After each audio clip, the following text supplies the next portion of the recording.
Good evening and welcome back. Some of us have never left. Are there any personal orders or announcements before we get underway? Seeing none, we've got 17 bills on our calendar, including the addendum. Bills that were moved from sub to full today will be heard after this calendar, and we will continue to work off the same sub calendars. There aren't not new calendars out there. We will be working from the same sub calendars as is usual at this point in time in the year. Item number 1 on our calendar is House Bill 328 by Leader Lambert. Leader Lambert, you have a motion and a second. You're recognized. Thank you, Madam Chairman. Is the amendment traveling with this? It is. Thank you, Madam Chairman. And with this, as amended, this will create a fund for our smaller communities to be able to pursue low interest or no interest loans through the Treasurer's Office on a revolving fund basis for equipment for first responders. There's currently not slated in this budget to put any funds into this fund, but it will create it and create the structure that we can use in years to come anytime we want to deposit a specific sum into it. All right, you've heard the sponsor's explanation. Are there questions? Seeing none, we're voting on House Bill 328. All in favor, please signify by saying aye. Aye. Any opposed? The ayes have it. House Bill 328 moves to calendar and rules. Thank you, Madam Chairman, members of the committee. Item number 2 on our calendar, House Bill 1060 by Chairman Boyd. We have a motion and a second. Chairman Boyd, you're recognized. Thank you, Madam Chair Lady. This bill makes various changes to Tennessee's unemployment program. I'll take any questions. We do have an amendment on the bill, drafting code 007267. Does that match what you have, Chairman? That's correct, Madam Chair Lady. We have a motion and a second on the amendment. Without objection, we're voting on the amendment. All in favor, please signify by saying aye. Aye. Any opposed? The ayes have it. The amendment goes on the bill. And Chairman Boyd, do you have any further explanation you'd like to share? No, ma'am. The question has been called. We are voting on House Bill 1060. All in favor, please signify by saying aye. Aye. Any opposed? The ayes have it. House Bill 1060, as amended, goes to calendar and rules. Item number 3 on our calendar is House Bill 1095, also by Chairman Boyd. Do I have a motion? We have a motion and a second. Chairman Boyd, you're recognized. Thank you, Madam Chair Lady. And I have an amendment. I can't recall if it's traveling with it or needs to go on, but it's a drafting code 4871. That one must already be attached, but I have another amendment, drafting code 7351. 7351. I'm sorry, Madam Chair Okay. Lady. We have a motion. We have a second on the amendment. Without objection, we're voting on the amendment. All in favor, please signify by saying aye. Aye. Any opposed? The ayes have it. The amendment is attached. Chairman Boyd, please tell us what the bill as amended will do. Thank you, Madam Chair Lady. This bill would require temporary staffing agencies that source employees to nursing homes and long-term care facilities to meet the same requirements that the long-term care facilities do for employment. I'll take any questions, Madam Chair Lady. Are there questions for the sponsor? Seeing none, we're voting on House Bill 1095 as amended. All in favor, please signify by saying aye. Aye. Any opposed? The ayes have it. House Bill 1095 moves to calendar and rules. Item number 4 on our calendar is House Bill 654 by Chairman Howell. I have a motion and a second. Chairman Howell, you're recognized. Thank you, Madam Chair. Do I need to add the amendment that was put on? Yes, you do.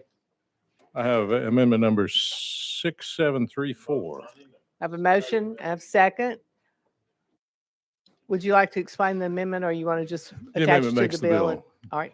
Let's get the amendment on and get the bill in proper posture, and then we'll hear the sponsor's explanation. All in favor of the amendment, please signify by saying aye. Aye. Any opposed? The ayes have it. The amendment's now on the bill. So Chairman Howell, explain your bill as amended. Thank you, Madam Chair. First, I want to thank the administration as well as Commissioner Gergano at the Department of Revenue for working with me and former Senator Bell about 2 years on this bill to get us in this posture. It is funded in the budget amendment, by the way. Committee, Tennessee Code currently allows for a repossession tax credit. That's in TCA 6507D.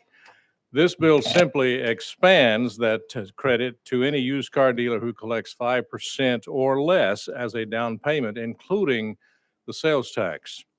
And that dealer also pays the entire amount of the sales tax out of their own pocket to the Department of Revenue.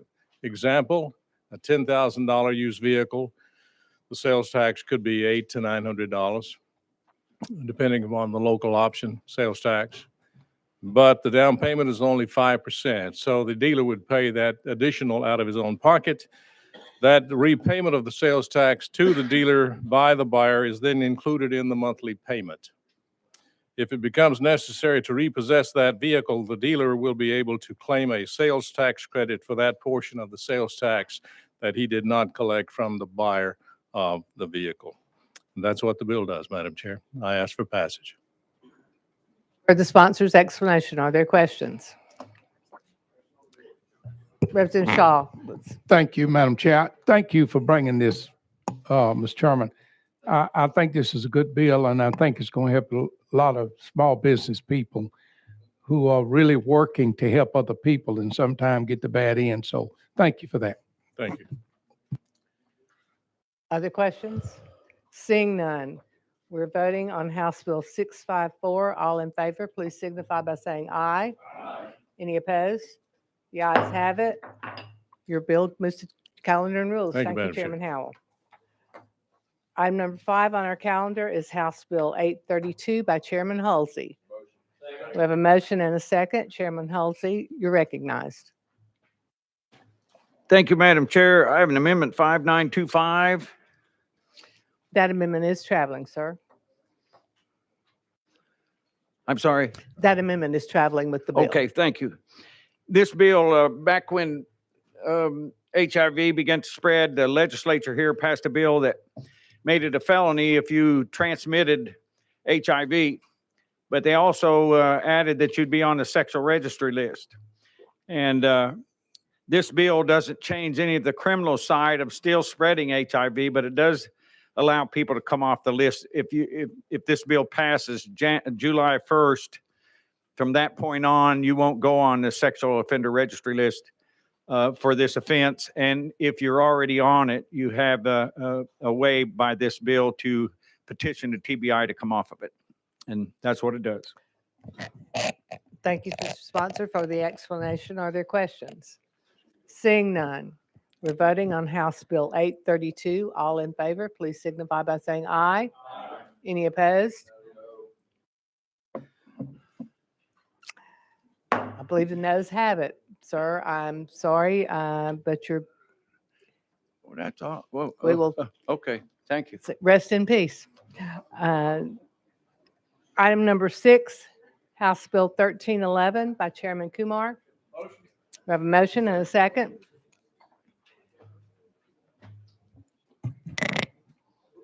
Thank you, Madam Chair. Do you have a motion and a second? Second. You have House a Bill motion and a second. 13 Thank you, Chairman Kumar. Thank you. House Bill 1311 addresses a situation when a physician has passed his exams and graduated from medical school. They apply for a residency matching for their specialty. About 10% of these people will not match. It's a computerized program. So since there are 660 physicians that graduated last year in the state of Tennessee from medical school, 66 of them will not match. On the next day, there is a scramble, but that's mainly for family practice so that people cannot match to their specialty. So these people are in limbo. This bill allows them to be able to work in a collaborative program in a medically needed area under the supervision of a physician for a maximum of 2 years. Thank you. Thank you, Mr. Sponsor, for the explanation. I know that we are in dire need of physicians, so I appreciate you doing the work to try and provide more access to medical care. Are there questions for the sponsor? Seeing none, you're voting on House Bill 1311. All in favor, please signify by saying aye. Any opposed? The ayes have it. House Bill 1311 moves to calendar and rules. Thank you, Madam Chair. I do have two more bills, but it'll be bad manners to ask you to take them considering the people waiting. So Yes, it would. you have to keep friends. Item number 7, House Bill 394. Chairman Reedy. Thank you, Madam Chair and Committee. This House Bill 394 enacts the Tennessee Meat and Meat Products Act to establish a state meat inspection program. I'm ready Mr. for Sponsor, if we could hold off just a moment, I believe Representative Freeman had a question, a point of order, I believe. Yes, ma'am. I'm sorry. And everything moves so quick, and I'm really promise I'm not trying to slow it down. But item 5, House Bill 832, sounded different to me. Is there any chance we could reconsider our actions? And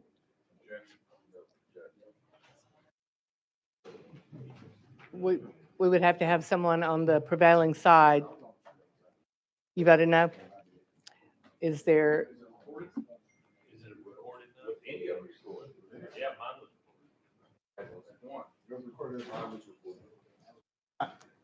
I'm really just I'm just trying to understand the process more than anything. I'm not trying to. Is that Representative, I called what I heard. Okay. So, Representative Parkinson? Thank you, Madam Chair. Am I incorrect that everyone was recorded as a no? no? Everyone was recorded as a no.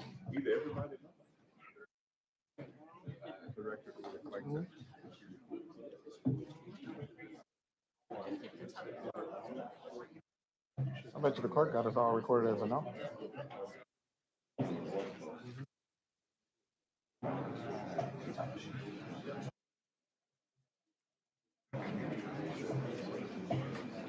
We're going to get a clerk ruling. I'm not sure that we can go back and do this on a bill that we've already moved past.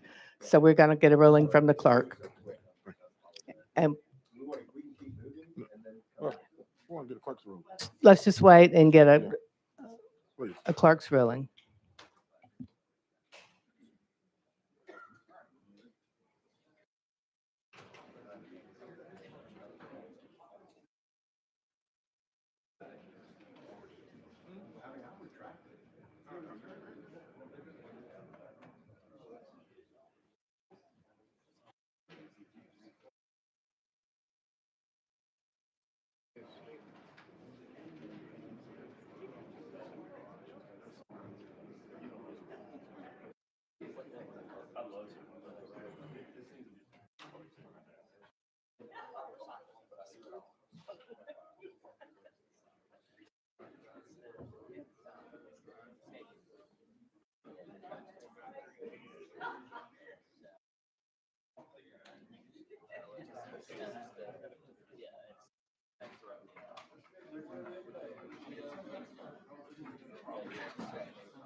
All right, Per the clerk's ruling, we're going to proceed with the bill that we're on.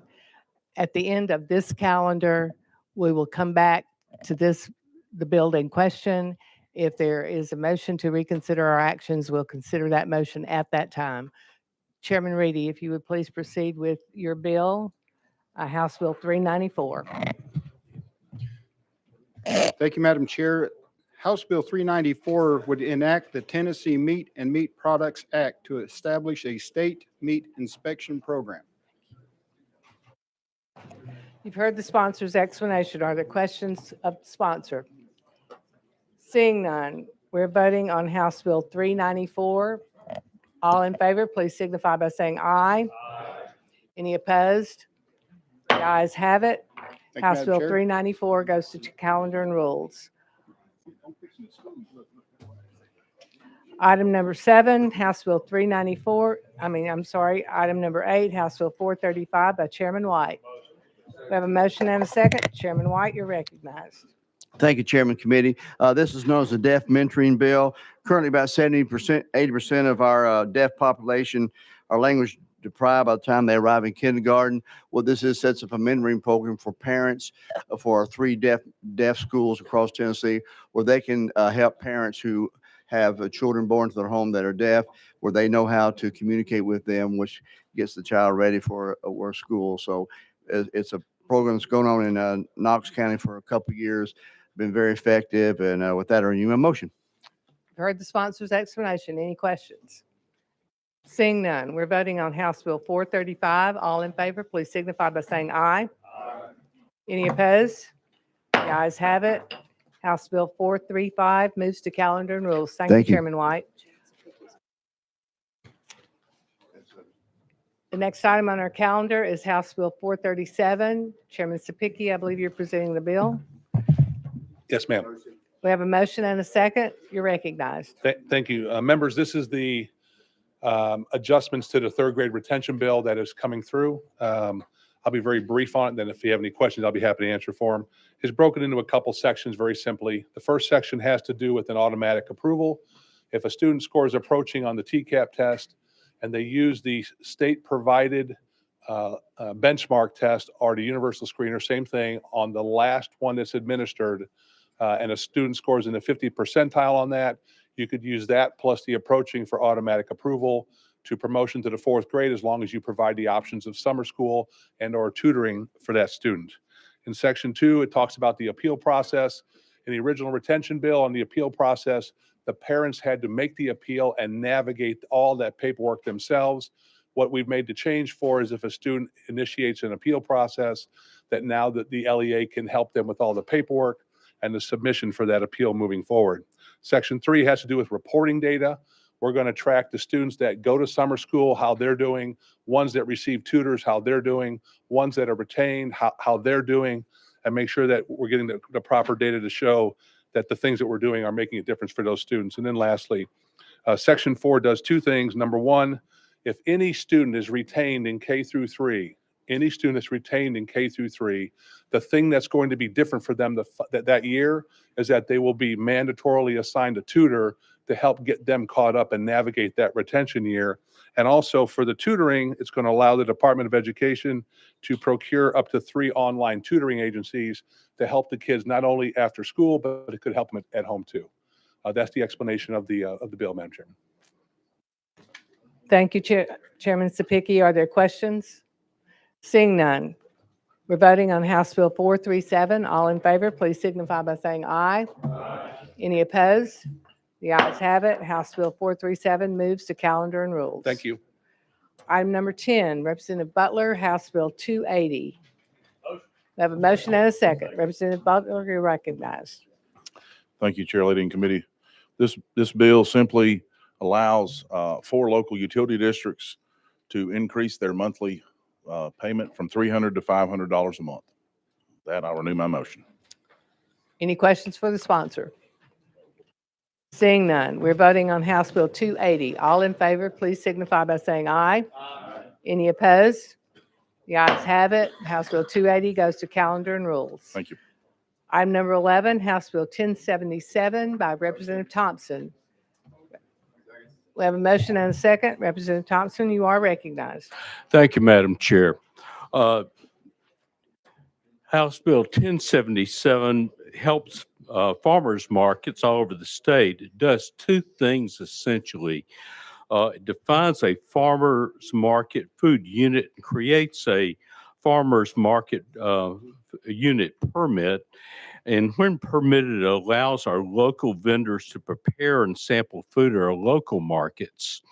And also, it allows vendors at farmers markets to offer samples of food for consumption without having to obtain a license or a permit. This is something that they can't legally do now. So essentially, 1077 supports our local farmers and small business owners, but also aligns standards within our code to make this regulation more equitable and work better for our citizens. And I'll be happy to answer any questions. The question has been called. Without objection, we're voting on House Bill 1077. All in favor, please signify by saying aye. Any opposed?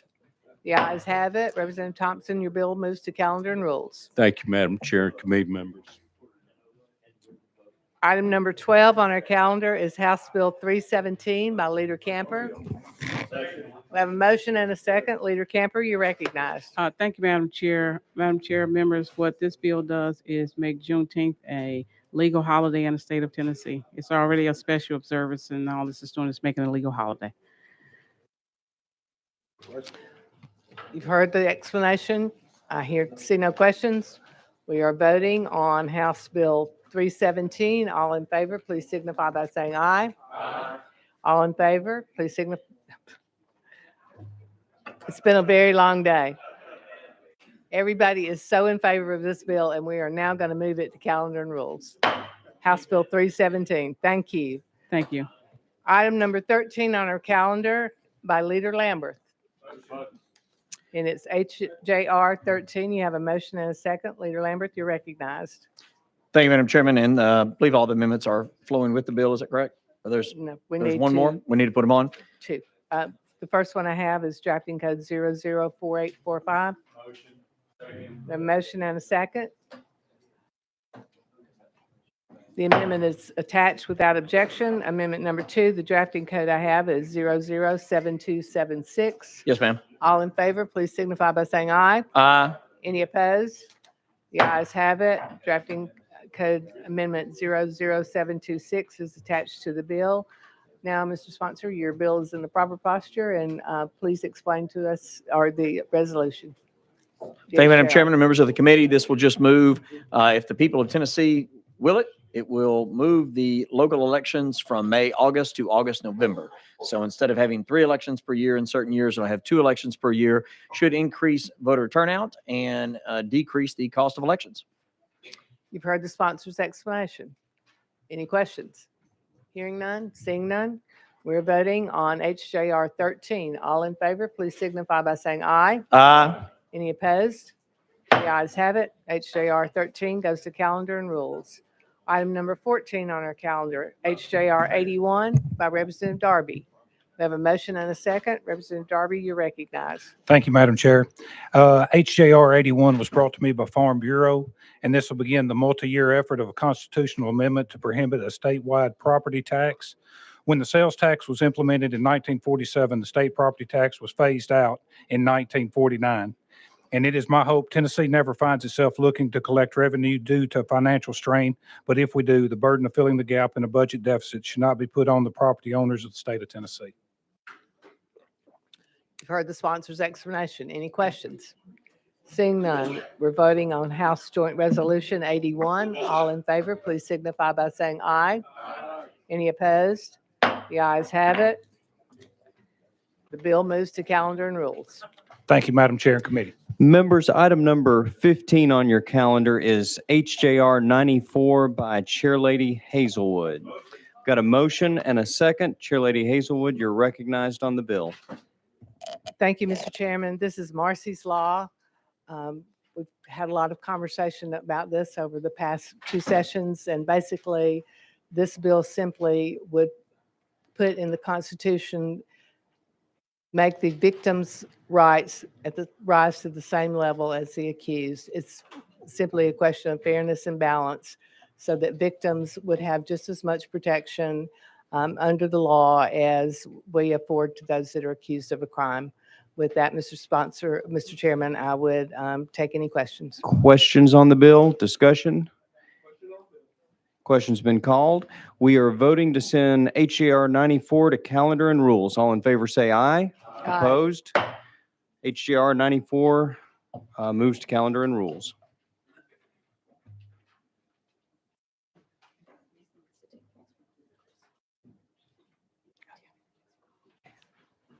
Item number 16 on our calendar is HJR 132, also by Chair Lady Hazelwood, and we have received a request to take this off notice. Without objection, HJR 132 off notice.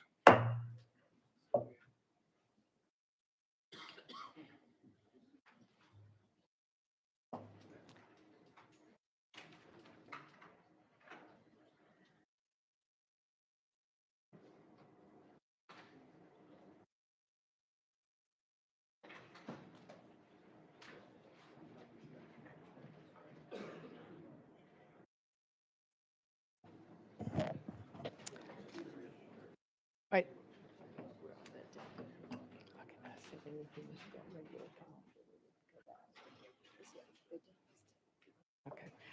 Next on our calendar is item number 17, House Bill 942 by Representative Alexander. We have a motion and a second. Representative Alexander, you're recognized. Thank you, Chair Lady. Thank you, Committee.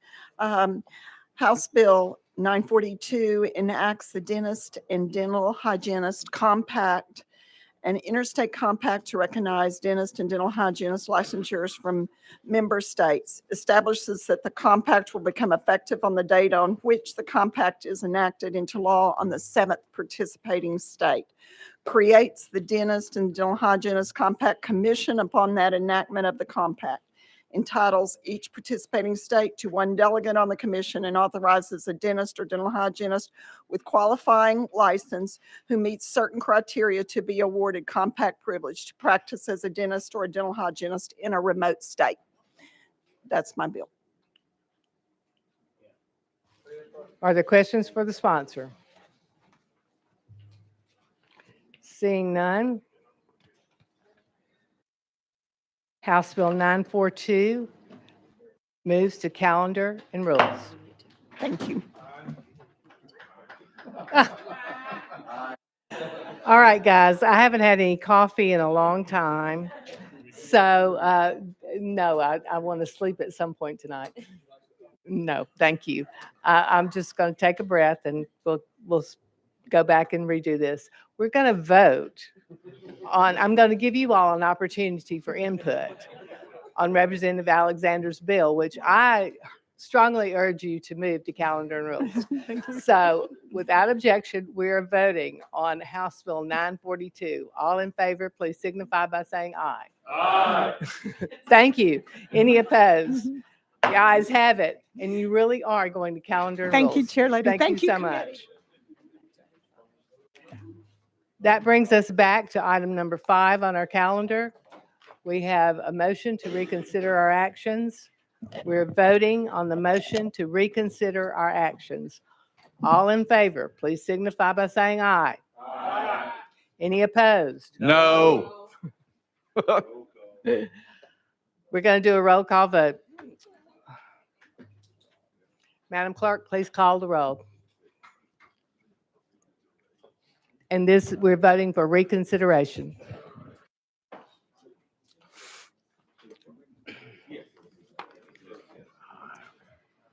Representative Barrett.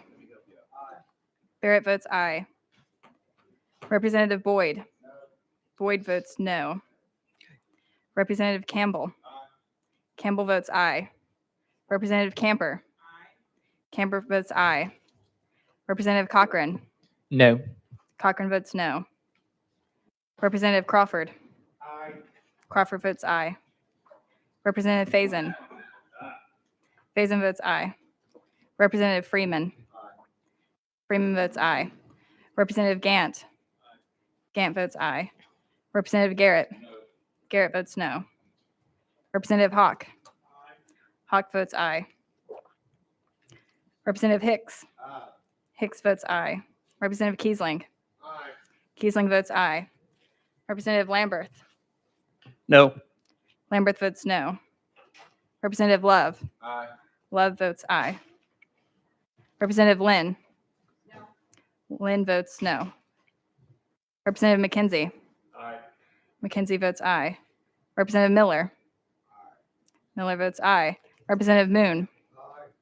Moon votes aye. Representative Parkinson. Parkinson votes aye. Representative Shaw. Shaw votes aye. Representative Sparks. Sparks votes aye. Representative Whitson. Whitson votes aye. Representative Williams. Williams votes no. Representative Zachary. Zachary votes no. Vice Chairman Baum. Vice Chairman Baum votes aye. Chair Lady Hazelwood. Chair Lady Hazelwood is present, not voting.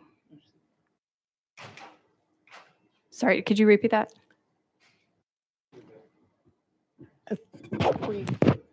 Yes, I said pass. Present, not voting. Yes.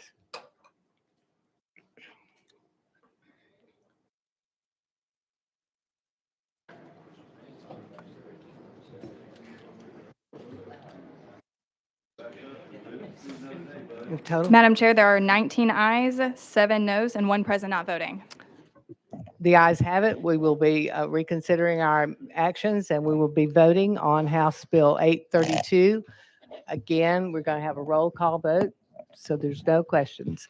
So, Madam Clerk, would you again call the roll?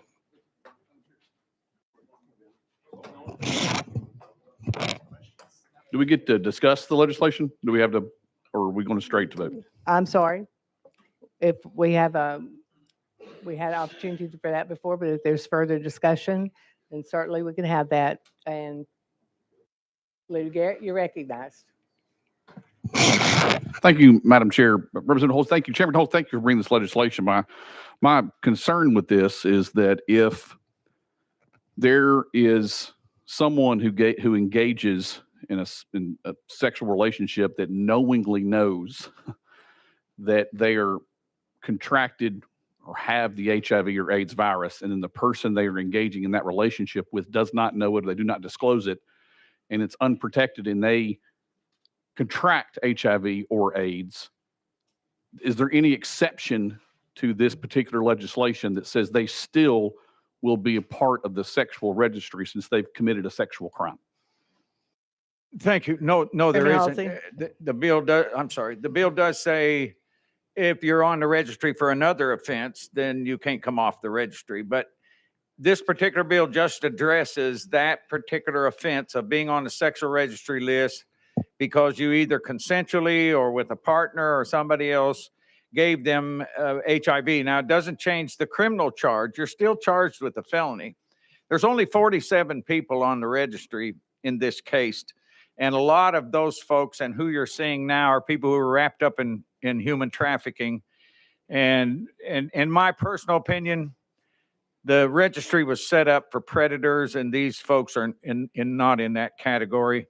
And another side to that too is Michigan is not near as expansive as we are, and Michigan got sued, and I'm trying to do all I can to keep us out of that same kind of water. That was a long answer to your question. Representative Garrett. So thank you, Madam Chair, but just so to be clear, someone that has this particular disease and intentionally, knowingly has relations with someone and they contract it, then are you saying this bill would prevent them from being on the sexual registry list for that particular interaction? That is Chairman exact. Okay. I'm sorry. That is exactly correct. They won't go on the registry if this bill passes. They will still be charged with the crime or CAM, but they won't go on the registry. All right. That's my issue with the legislation. And Thank by you the very way, much. I'm sorry. Chairman Halsey. It's been a long day. The registry is for life, by the way. Thank you very much. Chairman Zachary.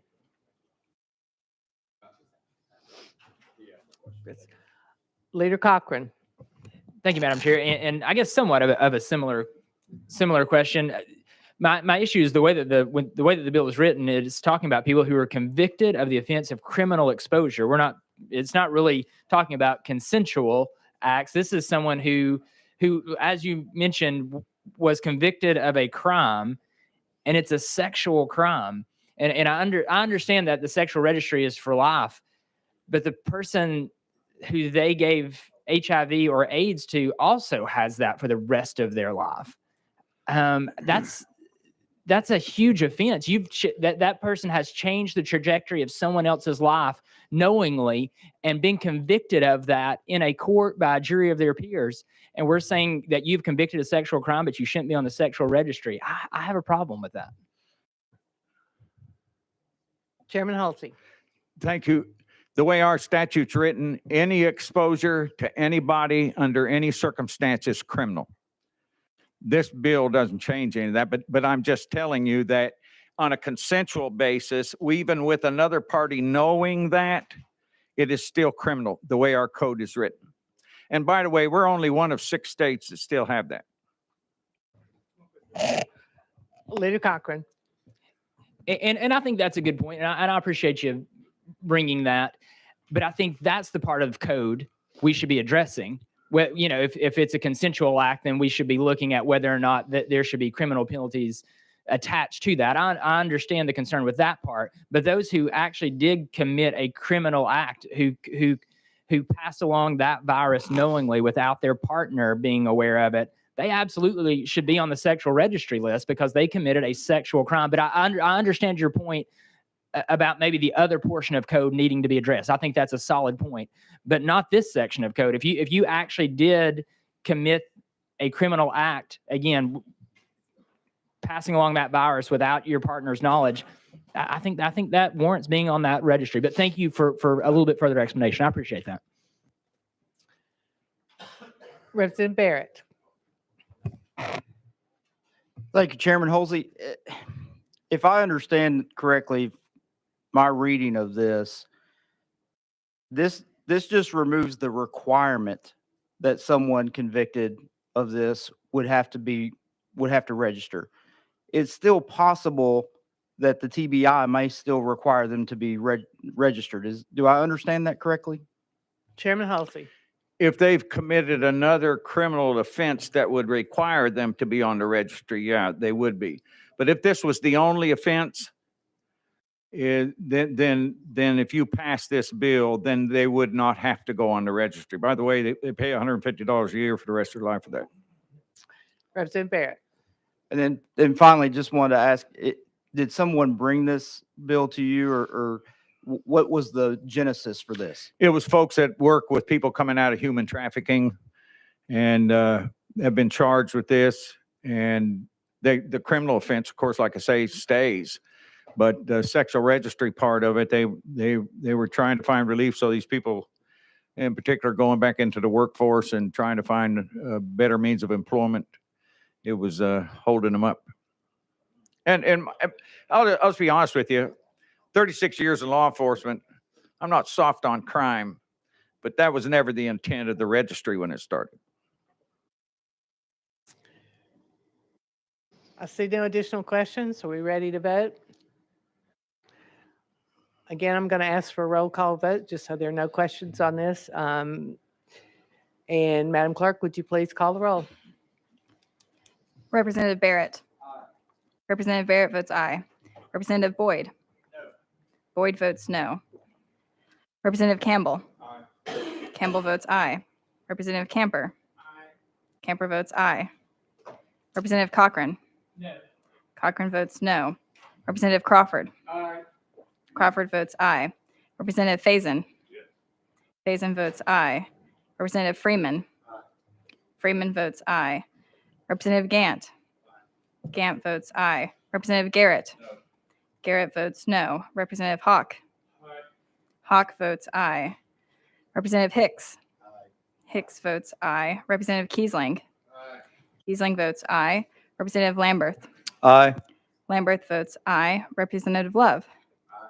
Love votes aye. Representative Lynn. No. Lynn votes no. Representative McKenzie. Aye.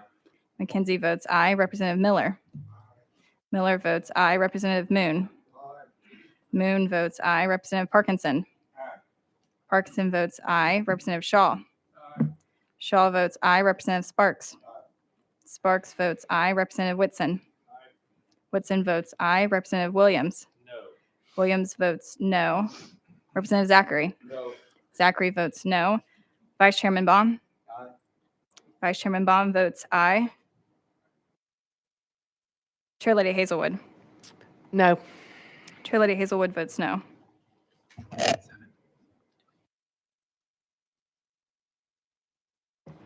Madam Chair, Madam Chair, there are 20 ayes and 7 noes. The bill passes. House Bill 832 goes on to calendar and rules. Thank you, Chair Lady, and thank you, committee, for your indulgence. I appreciate it. We are moving next to the Finance Sub regular calendar, and it's the calendar that begins with House Bill 1444.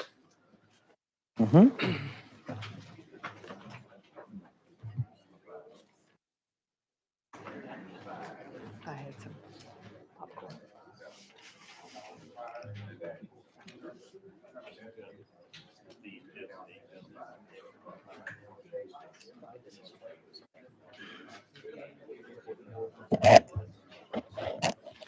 Okay, item number 1 on our calendar, House Bill 1444 by Leader Lambert. Thank you, Madam Chairman. We have a motion. We have a motion and second. Leader Lambert, you're recognized. Thank you, Madam Chairman. And as amended, this bill does a couple different things. It takes out an archaic. We do have to put the amendment on. Yes, the ma'am, bill. Madam Chairman. Drafting code 007464. We have a motion and a second on the amendment. All in favor, please signify by saying aye. Aye. Any opposed? The ayes have it. House Bill 1444 is amended with drafting code 007464. Leader Lambert, now explain the bill as amended, please. Thank you, Madam Chairman. And this takes care of a kind of an artifact in the law that allowed for 200 hours of community service in one county in the state for a penalty for DUI first offense. Every other county is 48 hours. This just makes sure it's the same penalty statewide. I don't know why that was left over in the law, but it was. The other thing that this does is if someone commits vehicular homicide and leaves the scene, then that would be 100% sentence, and it should have probably gone in the truth and sentencing bills we had last year. Again, that one just got left out when we talked about the vehicular homicide crimes. And then the last thing it does, there was a member earlier in the year that had a pretty nuanced bill that dealt with ladders falling off the back of a truck. And this would make it so that any actual large object of that nature, if it's falling off a vehicle and it hits someone, an officer would be able to at least stop someone, and it would just be a C misdemeanor, but they could intervene in that circumstance. There's sponsor's explanation. Are there questions? Seeing none, we're voting on House Bill 1444. All in favor, please signify by saying aye. Aye. Any opposed? The ayes have it. House Bill 1444 goes to calendar and rules. Next on our calendar is House Bill 403, also by Leader Lambert. Do I hear a motion? Motion. I have a motion and a second. Leader Lambert, you're recognized. Thank you, Madam Chairman, members of the committee. And this also has a bill, an amendment that rewrites the bill. It should be coded 7535. That's what I have. We have a motion and a second on the amendment. All in favor of attaching amendment 7535, please signify by saying aye. Aye. Any opposed? The ayes have it. The amendment is attached. Leader Lambert, you want to give us an explanation of the bill as amended? Yes, ma'am, Madam Chairman. And this one has been worked on for a couple of years, but it just puts parameters and guidelines around the hemp products that are out there, Delta 8 and others. It makes sure that those are 21 and up, that they're behind the counter, that they are taxed appropriately, just like other similar products. And it really does just ensure that there is some protection for these products out there. Right now, it's completely the Wild West. There are no regulations whatsoever. And consumers that wish to partake in these products have no idea really what they're buying. So this will ensure that they do, and it will keep it out of the hands of children. Are there questions for the sponsor? Question has been called. Without objection, we're voting on House Bill 403. All in favor, please signify by saying aye. Aye. Any opposed? The ayes have it. House Bill 403 moves to calendar and rules. Hey, Madam Chairman. Next item on our calendar is House Bill 952 by Chairman Boyd. We have a motion and a second. Chairman Boyd, you're recognized. Thank you, Madam Chair Lady. I have an amendment. I'm not sure if it's on or needs to be adopted. It's 5864. It's traveling with the bill. Traveling with it. Thank you, Madam Chair Lady. House Bill 952 simply consolidates the Health Facilities Commission, which handles Tennessee Certificate of Need program, with the Board of Licensing Healthcare Facilities. This new board, as consolidated, would be called the Health Facilities Commission. I'll take any questions, Madam Chair Lady. Are there questions for the sponsor? Seeing none, we're voting on House Bill 952. All in favor, please signify by saying aye. Aye. Any opposed? The ayes have it. House Bill 952 goes to calendar and rules. Next item on our calendar is item 5, House Bill 472 by Chairman Crawford. Chairman Crawford, you have a motion and a second. You're recognized. Thank you, Madam Chair Lady. This is known as the dog shelter bill. This is a bill that we put together to go after those bad actors that are abusing animals, mainly dogs. There's an amendment on it that excludes farm animals, the livestock. And what this does is hopefully keep some dogs warm in the wintertime and cool in the summertime. And I'll be glad to answer any questions. You've heard the sponsor's explanation. Are there questions? Seeing none, we're voting on House Bill 472. All in favor, please signify by saying aye. Aye. Any opposed? The ayes have it. House Bill 472 moves to calendar and rules. Next on our calendar, House Bill 250 by Chairman Haston.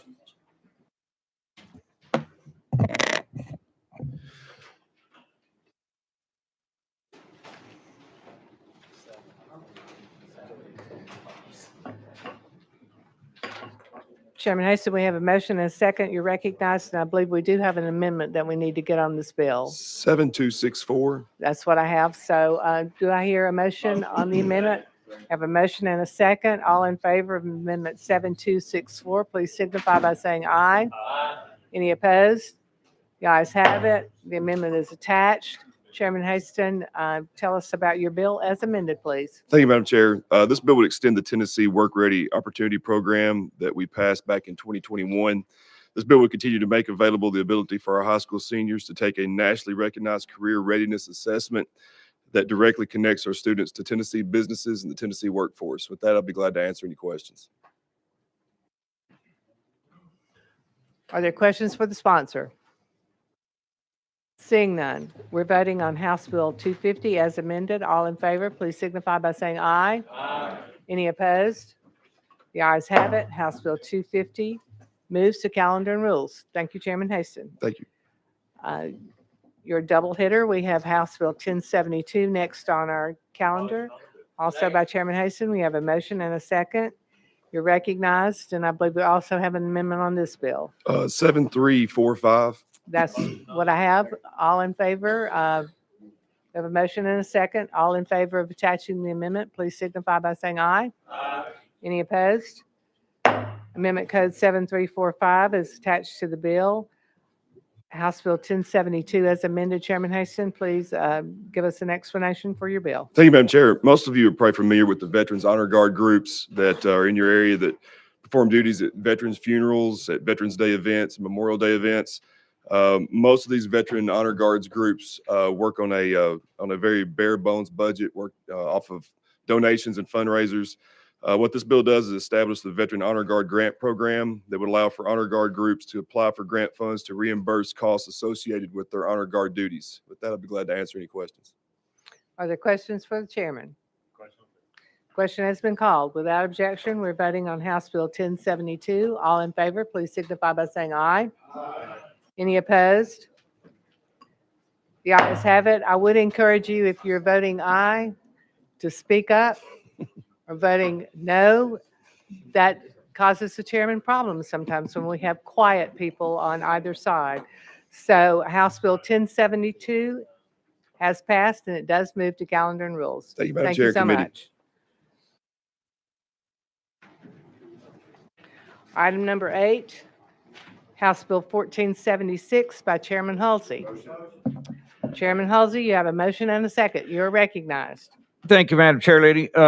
this came out of the ad hoc committee or meeting we had this past summer. It says that inmates in the penitentiaries in Tennessee, in order to earn sentencing credits, they have to participate in approved validated risk and needs assessment, and they have to participate in the programming or the employment that comes as a result of that before they can receive sentencing credits. That's the bill.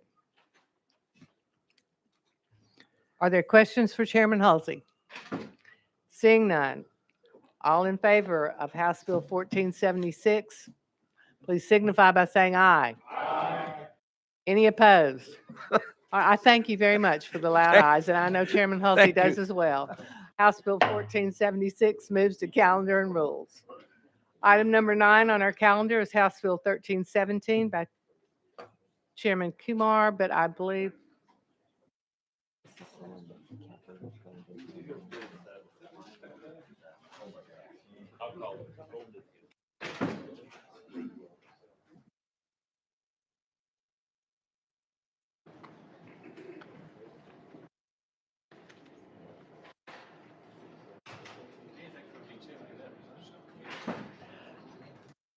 we are going to roll House Bill 1317 to the hill.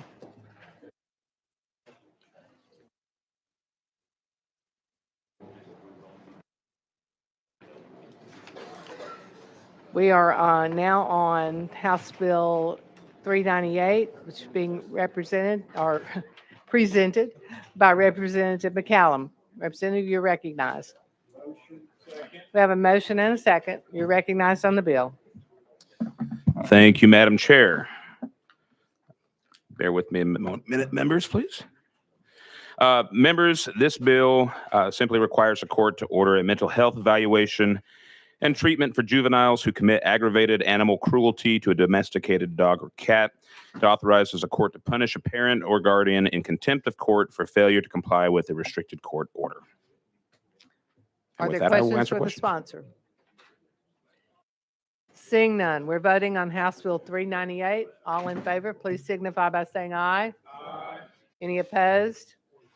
The ayes have it. House Bill 398 moves to calendar and rules. Thank you, Madam Chair and Committee. We'll tell Chairman Littleton you did a wonderful job.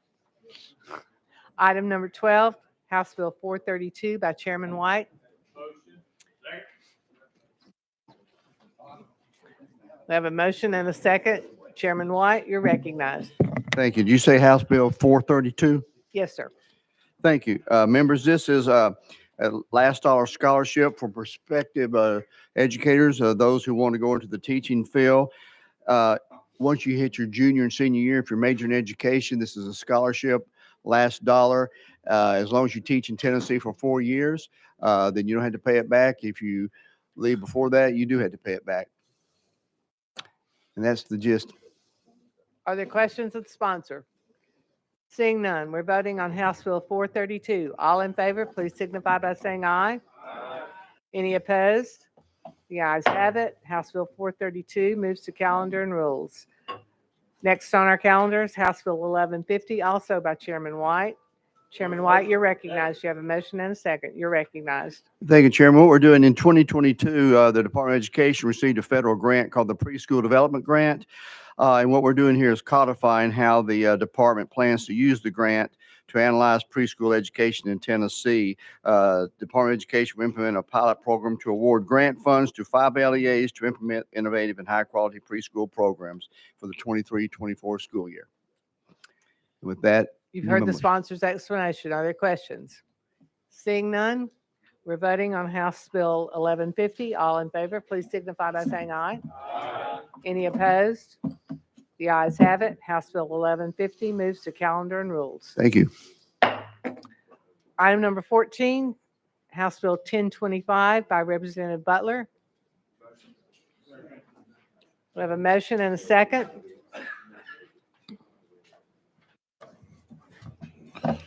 Representative Butler, you're recognized. Thank you, Madam Chairman. Which bill? We already Which bill did number that, did you folks. say? Pay attention. Okay, just making sure I have the right by. Representative Butler, I apologize. Please explain your bill. Now that we have multiple motions and multiple seconds, you are well and duly recognized. Thank you, Madam Chairman. This bill creates the Tennessee Monuments and Memorials Commission with the sole purpose of hearing the waivers under the Tennessee Historical Monuments Protection Act. And that's simply all it does. Without objection, we're voting on House Bill 1025. All in favor, please signify by saying aye. Aye. Any opposed? The ayes have it. House Bill 1025 moves on to calendar and rules. Thank you, Chair Lady.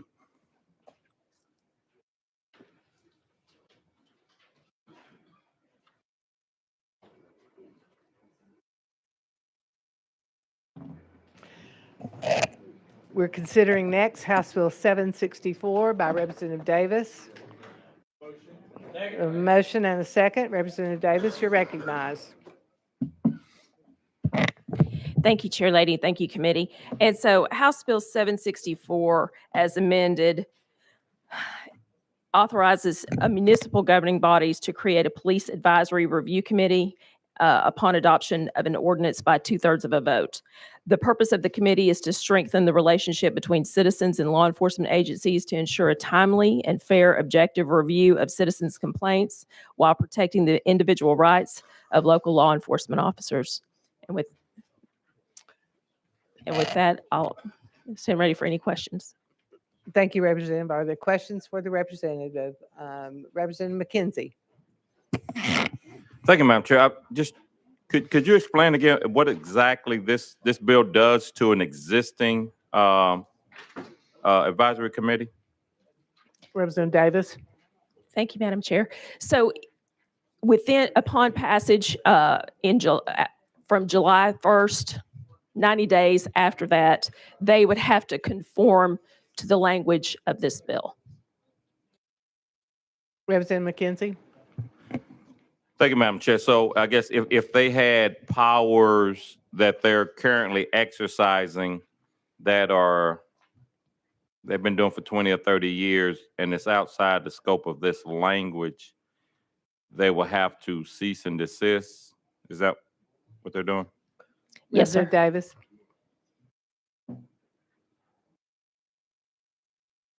Thank you. Other questions? Seeing none, we're voting on House Bill 764. All in favor, please signify by saying aye. Aye. Any opposed? The ayes have it. House Bill 764 goes to calendar and rules. Representative Davis, you're next with House Bill 1279. We have a motion and a second, and there is an amendment on this bill, drafting code 005899. I have a motion and a second on the amendment. We're voting without objection on Amendment 5899. All in favor, please signify by saying aye. Any opposed? The ayes have it. Drafting Code Amendment 5899 is now attached to the bill. And we do have, Madam Sponsor, if you would give us a brief explanation, and then I do believe we have some people who would like to testify on this issue. So, Thank you, Madam Chair. So essentially what this bill does is it ensures that any sort of, in 2009, the General Assembly passed legislation to give Metro Nashville the authority to use their sales tax revenues in the downtown district to build a convention center.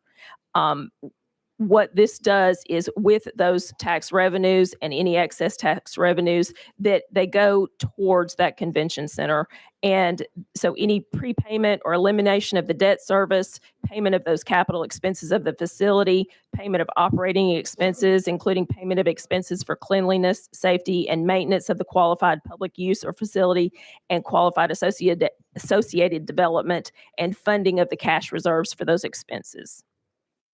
It also includes, the bill would add the state comptroller, the state treasurer, the secretary of state to the board as non-voting members or a designee from them. we've heard the sponsor's explanation. As I said, we do have a request for testimony. So without objection, we're going out of session. And Mr. Bill Bradley has asked to testify. Mr. Bradley, if you would come forward, identify yourself for the record. And you have 3 minutes. Start your 3 minutes. Chair Lady Hazelwood, thank you, members of the committee, Ms. Davis. I'm opposed to this bill. I think it is a heavy-handed intrusion of state government into management of a highly successful and well-managed agency of a home rule local government. I believe the Convention Center Authority has followed the letter of the law. I can't tell you what the spirit of the law is because it's not written down, but the letter of the law is, the purpose is, and the restrictions on the uses of taxes are written down. I believe they have complied with those laws. I will not take much issue with your ability to change restrictions on how funds may be used. You're doing that in this bill, and I can't argue with that too much. I believe from testimony this afternoon by the controller, there's some things I may understand about the restrictions they're placing a little better than I did. And I would like to correct one statement I made in subcommittee, which is that it does not outlaw payments in lieu of taxes, but it essentially says that those sort of payments will have to be within the confines of what will be allowed in this amended law. The main objections I have to this bill are placing the Commissioner of Finance and Administration as a super czar over capital outlay projects approved by the Board of Directors. That's not a normal state and local government relationship. I think it's entirely inappropriate for the commissioner to have veto authority over any capital outlay program exceeding $25 million in a year. It gives him a veto over the 9-member board. No one can override that veto. It's a stronger veto power than the governor possesses. I also believe that requiring debt service approval, debt issuance approval on long-term debt by the state funding board is abnormal in a state and local government relationship.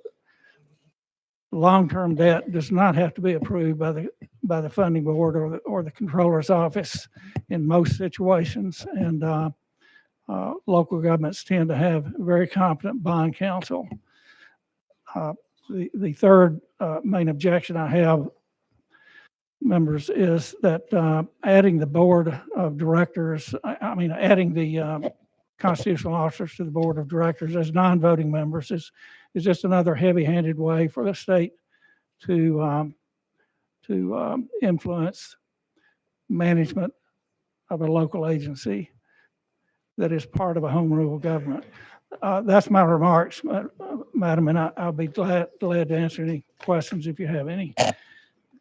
Thank you, Mr. Bradley. We appreciate your time. I know you've spent a great deal of time on this issue and have been here for multiple meetings, so we appreciate your diligence and willingness to share your thoughts.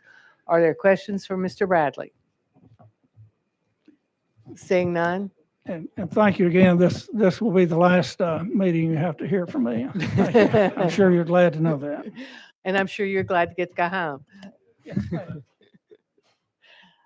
Well, now, while we're still out of session, we'll go ask the comptroller.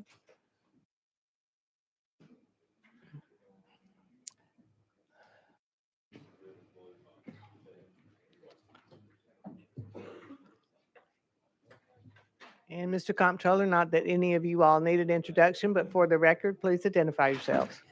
Thank you, Madam Chair and members of committee. Jason Mumpower, Comptroller of the Treasury, the great Justin P. Wilson, Comptroller Emeritus, and Rachel Buckley, General Counsel for the Comptroller. Glad to be here. Madam Chair, I think what we could do most for you is answer questions if you have any. But let me say that back in 2009, I was a member of this House Finance Committee, and Justin Wilson had just been elected comptroller recently. And we were involved in the creation of this entity. And but for the legislature changing the law then to create this entity and set the parameters, it wouldn't exist today. And so it is certainly not unusual for you to be having a second look after a number of years. The project in particular has been very successful indeed, and has yielded in excess of $100 million worth of revenue over and above what it takes to pay the debt service and operate the facility. And that money has been used by the Metro Council as they saw fit in ways that are unrelated to the operation of the Music City Center. So what the bill before you does today, to me, it does two very important things. It ensures there will not be a monetary default. It ensures there will not be a technical default on any debt related to the center. And then, just as the sponsor explained, it prioritizes the rapid repayment of any debt that exists to the center, while still providing for the payment of capital expenditures, operating expenses, as well as cleanliness, maintenance, and of the facility and of the qualified associated developments. So with that, any of the three of us will be glad to take any questions you may have. Are there questions for the comptroller or the comptroller emeritus? Representative Love. Thank you, Madam Chair. To the comptroller and your team, is there concern that the debt service may not be paid off in time, or is it not being paid off fast enough? Under the current situation, the debt is being paid on time. This bill would set up a situation where it could be paid off more rapidly. Representative Love. Thank you. And just in a hypothetical situation, if and, well, no, not if, but when the debt is fully paid, is there consideration that this bill may sunset? Because at that point, the debt's been paid. The state is no longer potentially on the hook for a debt that may not be paid, and maybe some fears that are out there may be taken care of. Mr. Well, Comptroller. So in relation to this development, there are multiple bond issues, and some of them will be outstanding for some time to come, and this bill ensures that those will continue to be paid. You know, once this bill also provides for the continuing maintenance and upkeep and operation of all facilities related. So I think that's going to be some time on down the road. You know, in the long term, you get outside of operation of this facility and the debts aren't there anymore. I mean, I think it bears consideration at that point in time whether or not you need to keep collecting taxes for debt that doesn't exist.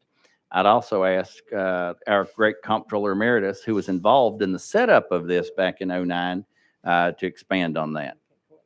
Well, under the time that this was, the bonds were issued and the projections were made, we had projections of what the tax revenues would be.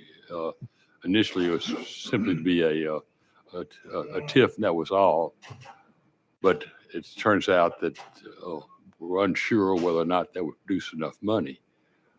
So 6 taxes were passed for the purpose of financing this, and the amount of revenue produced is far, far in excess of what was projected at the time, to the magnitude of $400 million. The bill does not require, at the time that this bill, the debt is paid and all obligations are done, then the money can be spent, whatever the legislature chooses to do with it, whether they continue the taxes or not. I mean, that's just, and that would be a decision to be made at the time.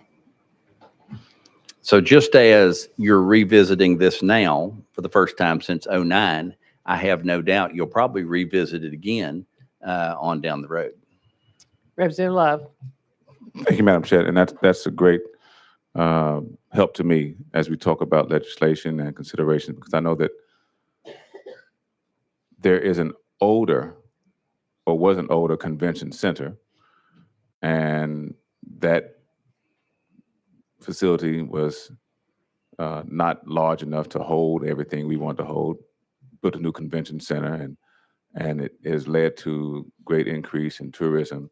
And so it can be done, it's going to have to be done, that the debt will have to be paid off. And so I just wanted to consider that at some point we may look at sunset or revisiting of this, and maybe even have a conversation with other persons whose interest also is in this, to say what we might want to do with the funds. Well, I mean, this is not limited to the convention center that's located at the specific place it is. If they expand that convention center or do a similar convention center, these monies can be used for that purpose. In fact, we have a $250 million in money that's reserved, and they expect some fairly substantial capital improvements there. And this is to be sure that they have the money for that. Okay. Thank you, sir. Thank you, lady. Chair lady. Any further questions for the comptroller or his team? Seeing none. Thank you very much. Chairman Hawk. Chair Lady, as we transition back into session, I want to thank our comptroller, our money cops, for the statements they made. I also want to recognize Mr. Bradley. He mentioned this may be his last time before us this session, and Mr. Bradley's an old friend. I take the role of being our legislative historian very seriously, and as I remind folks of how we got to where we are, Mr. Bradley has advised many folks, many governmental organizations, many businesses. Although we don't always see eye to eye, Mr. Bradley, thank you very much for being here in your advocacy as a citizen. Thank you very much, Madam Chair. Thank you. With that, we're back in session. We are on House Bill 1279. Are there, Representative Shaw, you have a question for the sponsor? Thank you, Madam Chair. Sponsor, how will this, if any way, affect the new project, the bond ratings for the new center of the new stadium? Will this bill in any way affect that? I don't know if it will, but I'm asking you, if it will in a way. Representative Davis. Thank you, Madam Chair. The bill doesn't speak to that question. Other questions of the sponsor? Without objection, we're voting on House Bill 1279. All in favor, please signify by saying aye. Aye. Any opposed? The ayes have it. House Bill 1279 moves on to calendar and rules. Now we're going back to item number 9.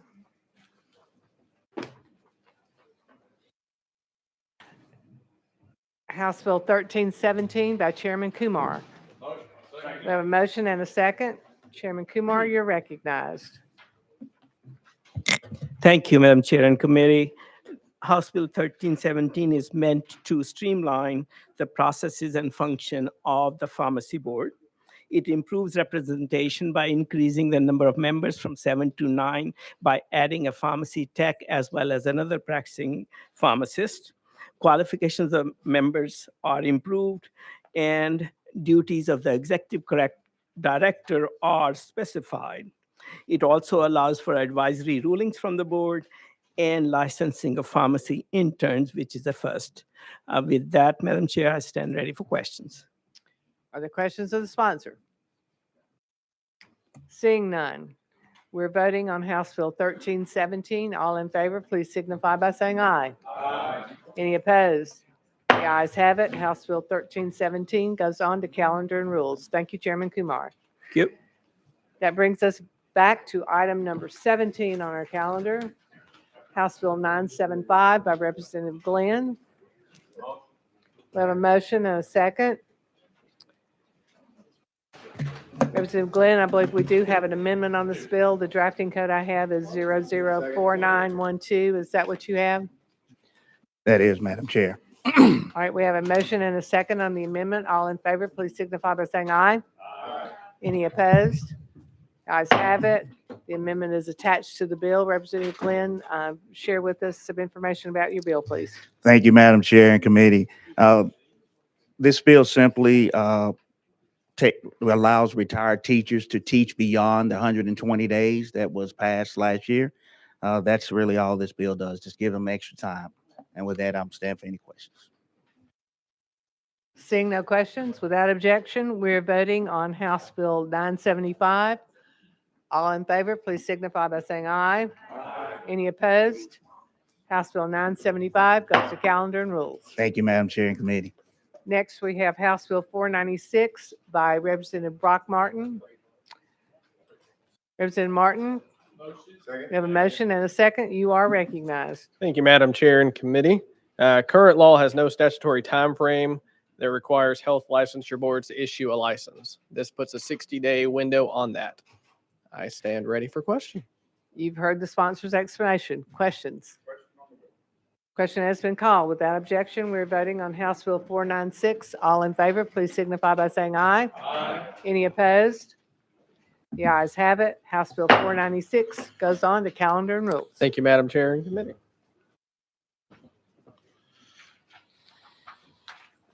House Bill 743 by Representative Mitchell is next.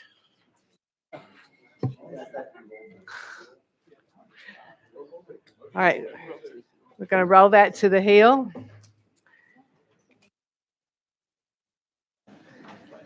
Item number 22 is our next agenda item, House Bill 26 by Chairman Faison. Chairman Faison, you have a motion and a second. You're recognized on House Bill 26. Thank you, Madam Chair. Committee, this bill allows those returning from incarceration to have a 6-month grace period where the individual is not required to pay outstanding court-assessed fines, fees, or costs. They apply to the clerk to be able to do that. Questions for the sponsor? Representative Williams? Thank you. So somebody that, Sorry. it's okay. Thank you, Chair Lady. So somebody that as they get out of jail, they get 6 months delay, but it doesn't change the rate or what they're actually having to pay in restitution. Is that what this bill does? Chairman Faison. Thank you, Madam Chair. This has nothing to do with restitution. This is just the fines and fees that are occurred during their incarceration. And it's actually the people who've been in prison, not jail. These people have been for a while. It gives them a grace period to be able to get on their feet and establish and get a job, hopefully, before they immediately have to start paying their fines and fees. Chairman Williams. But it doesn't discount those fees or fines they have. The fees and fines they remain the same. They're just delayed payment. Is that Yes. correct? Yes, ma'am. Okay. Thank you. Thank you very much. Further questions?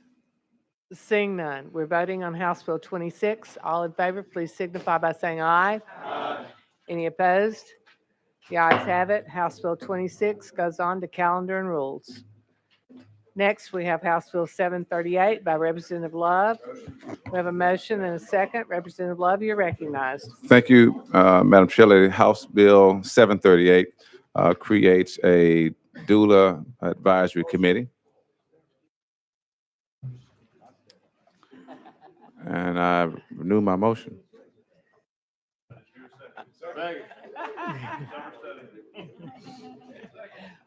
We have a motion. We had a second. The sponsor was recognized. Thank you, Are there Madam Chair. objections to calling the question? No objections. Chairman Faison, it's too late in the night to play games. Without objection, we are voting on House Bill 26. All in favor, please signify. I'm sorry, House Bill 738. All in favor, please signify by saying aye. Aye. Any opposed? The ayes have it. House Bill 738 goes to calendar and rules. House Bill 271 is next on our list by Representative Hicks. The statesman, Elder Hicks. Thank you, Madam Chair. Thank you very much. I said elder. Representative Hicks, you're recognized on House Bill 271. Thank you, Madam Chair. This bill creates a new certification for psychological testing technicians to be housed under the Board of Examiners in Psychology. The purpose is to help a shortage of psychologists and neuropsychologists. This will free up more time so they can assist more patients. Are there questions of the sponsor? Mr. Sponsor, I'd just like to thank you for bringing this bill. We have a mental health crisis in the state and in this country, and anything that we can do to alleviate that and get more providers out there to help people who need that sort of help you've done a good thing with this bill. So thank you for bringing it. Without objection, we're voting on House Bill 271. All in favor, please signify by saying aye. Any opposed? The ayes have it. House Bill 271 goes to calendar and rules. Thank you, Madam Chair, and thank you, committee. We're now at the heel of the calendar. Item number 20 by Representative Mitchell.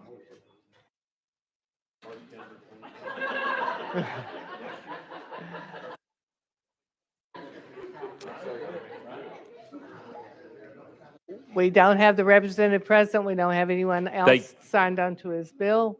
So without objection, this will be rolled to first calendar next session. Without objection.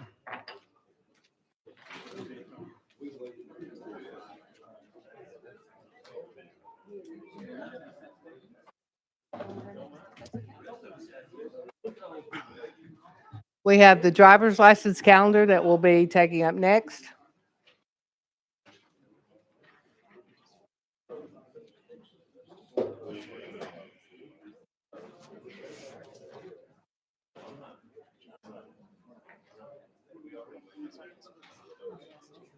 We'll get through it. First item on that calendar is House Bill 88 by Speaker Pro Tem Marsh. We have a motion. We have a second. Speaker Pro Tem, you're recognized. Thank you, Madam Chair Lady. This is a pro-veteran bill that will allow current military personnel or veterans with 1 year of honorable discharge to help acquire a commercial driver's license. This will allow them, if they have had a honorable discharge, to be able to forego the written exam to get a CDL. With that, I'll answer any questions. I see no questions, but again, I'd like to thank you for bringing this bill. We have, I'm not telling you anything you don't know, and being in the trucking industry, but we have a vast shortage of folks with CDL license. We have a great need for those, and this will help to fill some of those slots and fill them a little bit quicker, which we certainly need. So thank you for bringing the bill, and without objection, we are voting on House Bill 88. All in favor, please signify by saying aye. Any opposed? The ayes have it. House Bill 88 moves to calendar and rules. Thank you.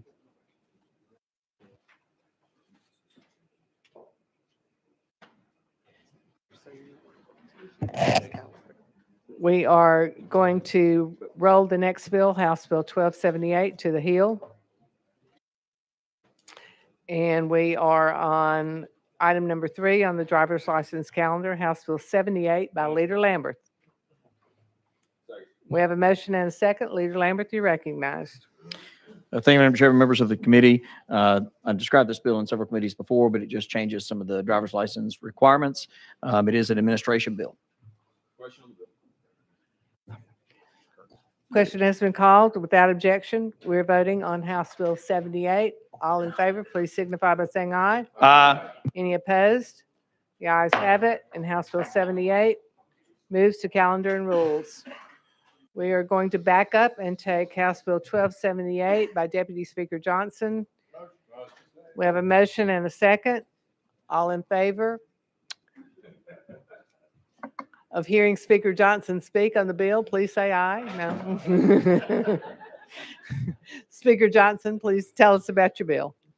Thank you, Madam Chair. House Bill 1278 as introduced, lowers the minimum visual acuity from 2040 to 2050 for non-commercial vehicles.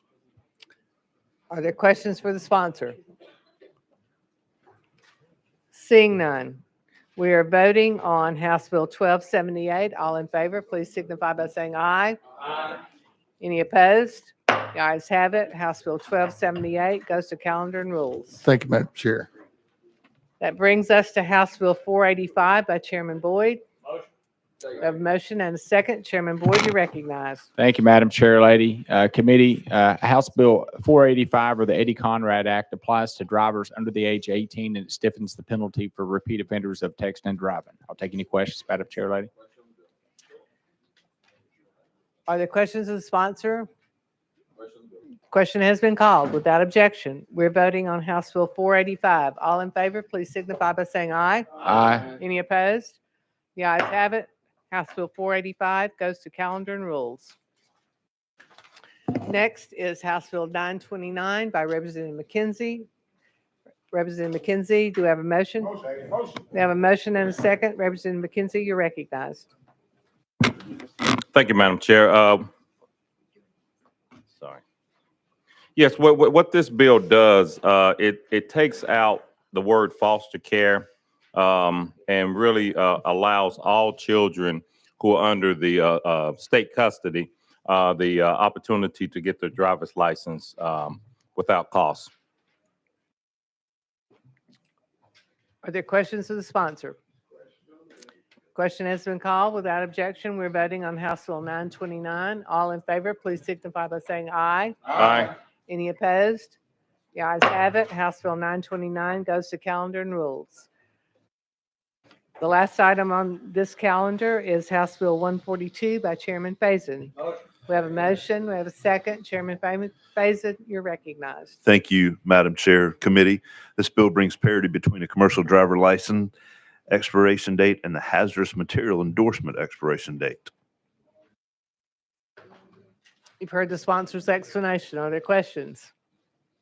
Seeing none, we're voting on House Bill 142. All in favor, please signify by saying aye. Aye. Any opposed?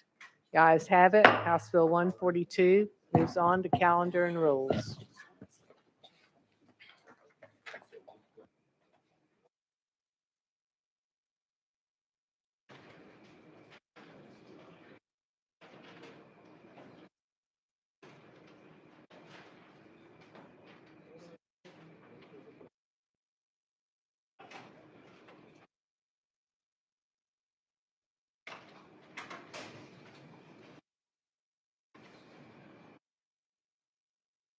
We'll be moving now to the behind the budget calendar. Give us a moment to get these calendars in order and we'll resume shortly.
All right, we have a 5-minute health break as we get these calendars in order. So we will be resume with the behind the budget calendars in 5 minutes.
All right. We are back in session. The first item on our behind the budget calendar is House Bill 983 by Chairman Haston. Motion. We have a motion and a second. Chairman Haston, you're recognized. Thank you, Madam Chair. Currently, Tennessee teachers have had to use sick leave days and vacation days to take parental leave for a new child. This legislation would guarantee the payment of the teacher's salary for a 6-week period if they qualify in the event of a birth, adoption, or a stillbirth of a child. With that, I'd be glad to answer any questions. Questions for the sponsor? Again, this bill is something that's been very important to our speaker. I know he's worked on this, and I think it's a great step forward for our Tennessee teachers. So thank you for bringing it. And I believe there is an amendment, 4840. We have a motion and a second on the amendment. All in favor of adopting the amendment 4840, please signify by saying aye. Any opposed? The ayes have it. The amendment is adopted. I believe the sponsor explained the bill as amended. Are there questions? Seeing none, we're voting on House Bill 983. All in favor, please signify by saying aye. Any opposed? The ayes have it. House Bill 983 moves to calendar and rules. Thank you, Madam Chair. Thank you, Committee. Chairman Haston. Next is House Bill 1031 by Chairman Hurt. We have a motion and a second. Chairman Hurt, you're recognized. Thank you, Madam Chair.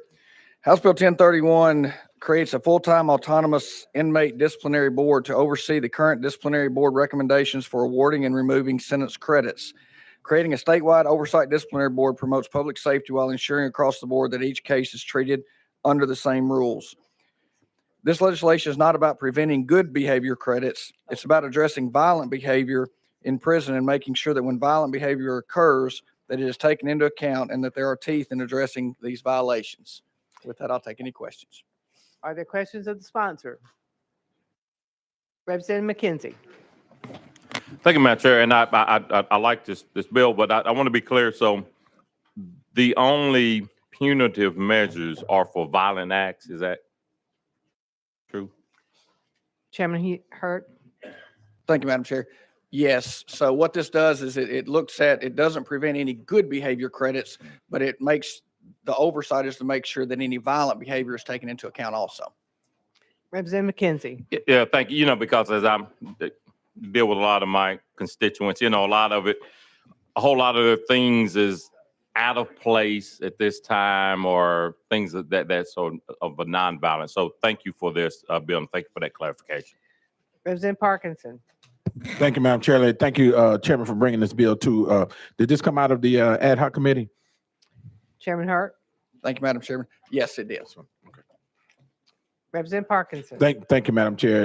And because there was a huge gap in looking at and fixing the bad behavior of some of the inmates and that came out of that ad hoc committee. And I thank you for bringing this. It's a very important bill. Appreciate it. I see no further questions. Without objection. Chairman Hurt, I'm sorry. Madam Chair, I just wanted to double check it. There's an amendment. Is it in good shape at this time? It's traveling with it. Gotcha. Thank you. Without objection, we are voting on House Bill 1031. All in favor, please signify by saying aye. Aye. Any opposed?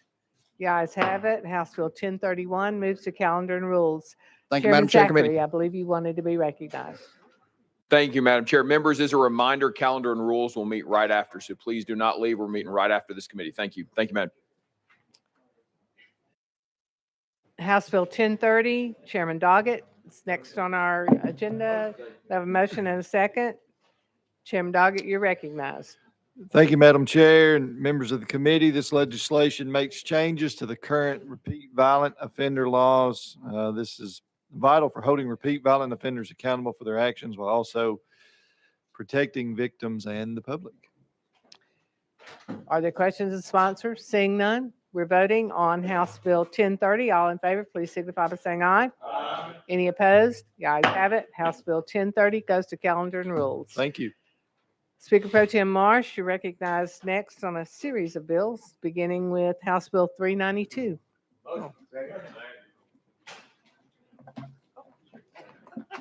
Chairman Doggett? I thought I had one right, I had two right together, but I'm. Sorry.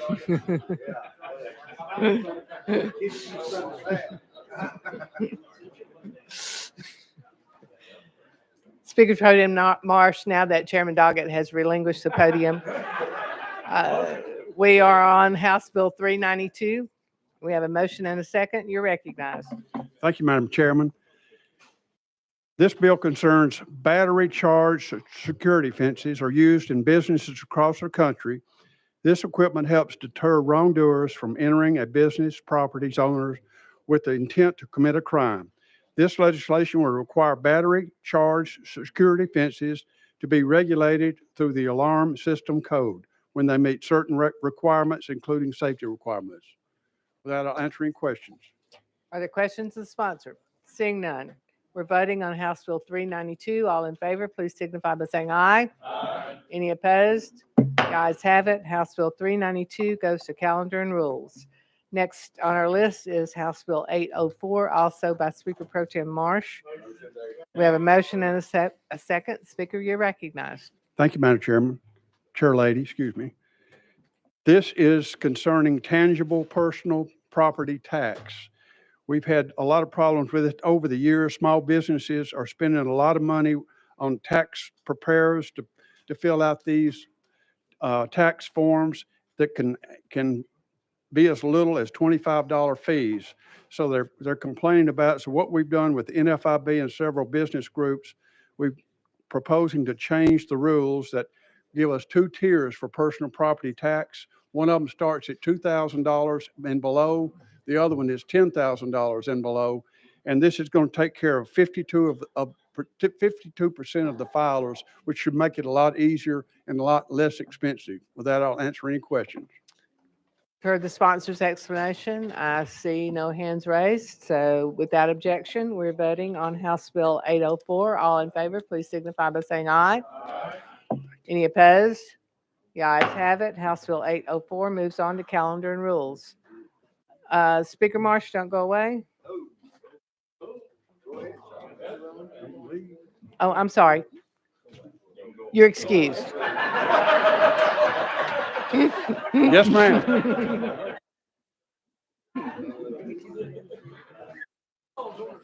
Yeah.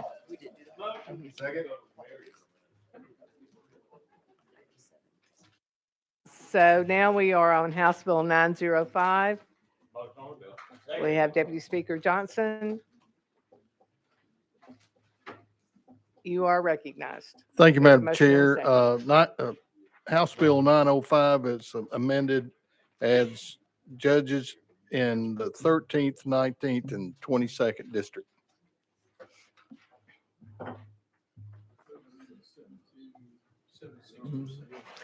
Members, without objection, we have an untimely filed amendment by Chair Lady Hazelwood. We'll consider that. Chair Lady Hazelwood, Amendment 7627. Got a motion and a second. And the Deputy Speaker just explained the amendment. It's putting an additional trial court judge in the 13th, 19th, and 22nd judicial districts. Any discussion on the amendment? Question's been called. We're voting to put Amendment 7627 on the bill. All in favor say aye. Aye. Opposed? Amendments on the bill.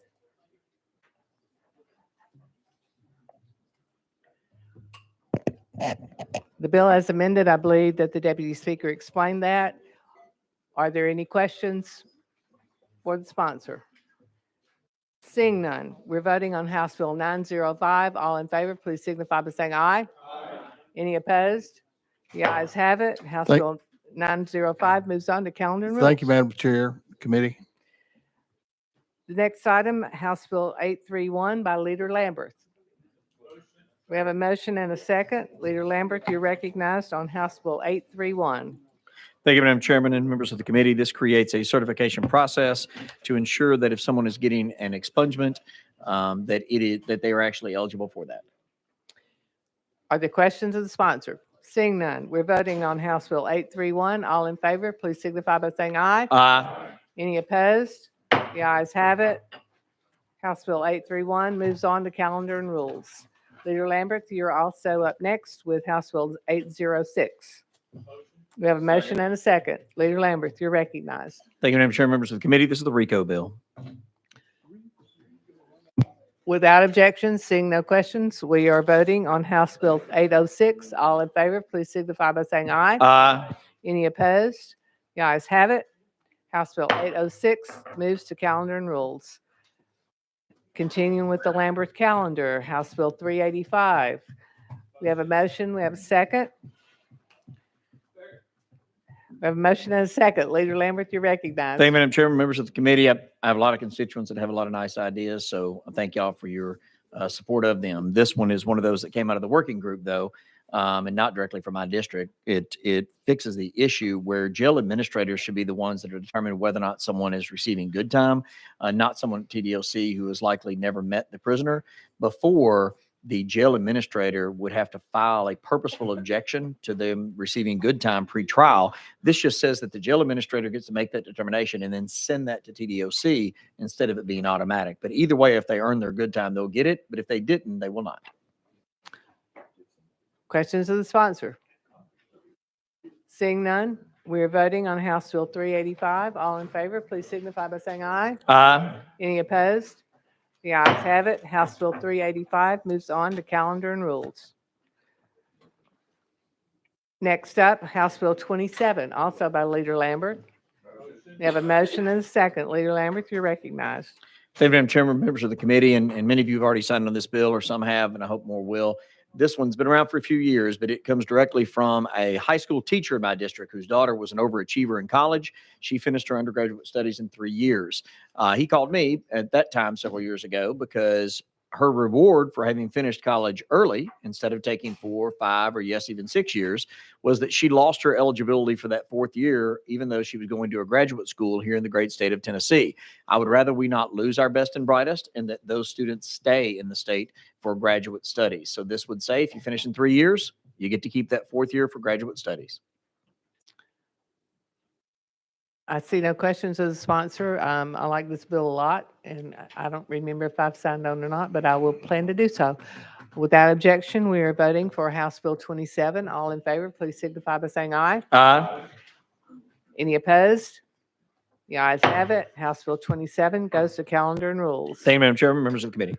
The next item on our behind the budget calendar is House Bill 1119 by Chairman Carr. Chairman Carr, you have a motion and a second. You are recognized. Thank you, Madam Chair Lady. This is for wine and wineries. Some of them have several different licenses and they all come due at different times. This just puts the ones that are together and makes them all due at the same time. Are there questions of the sponsor on the bill? Seeing none, we're voting on House Bill 1119. All in favor, please signify by saying aye. Any opposed? The ayes have it. House Bill 1119 goes to calendar and rules. Thank you. Chairman Carr, we have your next bill, House Bill 458. Do we have a motion? We have a motion and a second. Chairman Carr, you're recognized. Thank you, Madam Chair. This bill here is just the boating under the influence. It gives the same penalties and as the driving under influence. Are there questions of the sponsor? Seeing none, we're voting on House Bill 458. All in favor, please signify by saying aye. Aye. Any opposed? House Bill 458 goes to calendar and rules. Thank you, Madam Chair. Chairman Carr.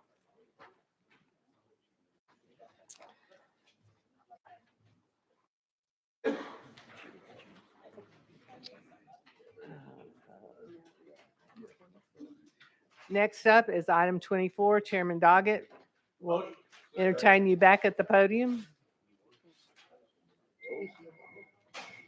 Roll to the hill.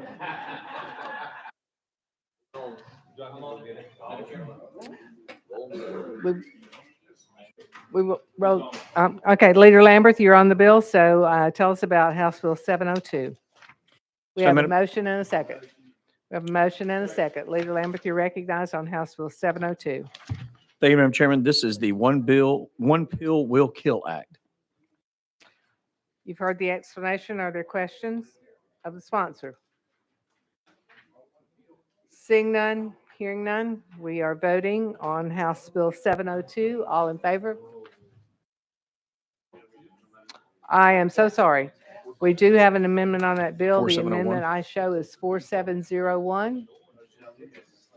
We have questions been called on the amendment. Without objection, we are voting on the amendment 4701.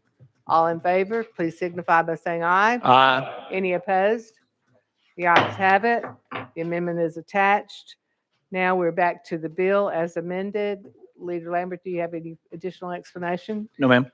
All right, without that, any additional explanation from the sponsor or questions from the committee? We are voting on House Bill 702. All in favor, please signify by saying aye. Aye. Any opposed?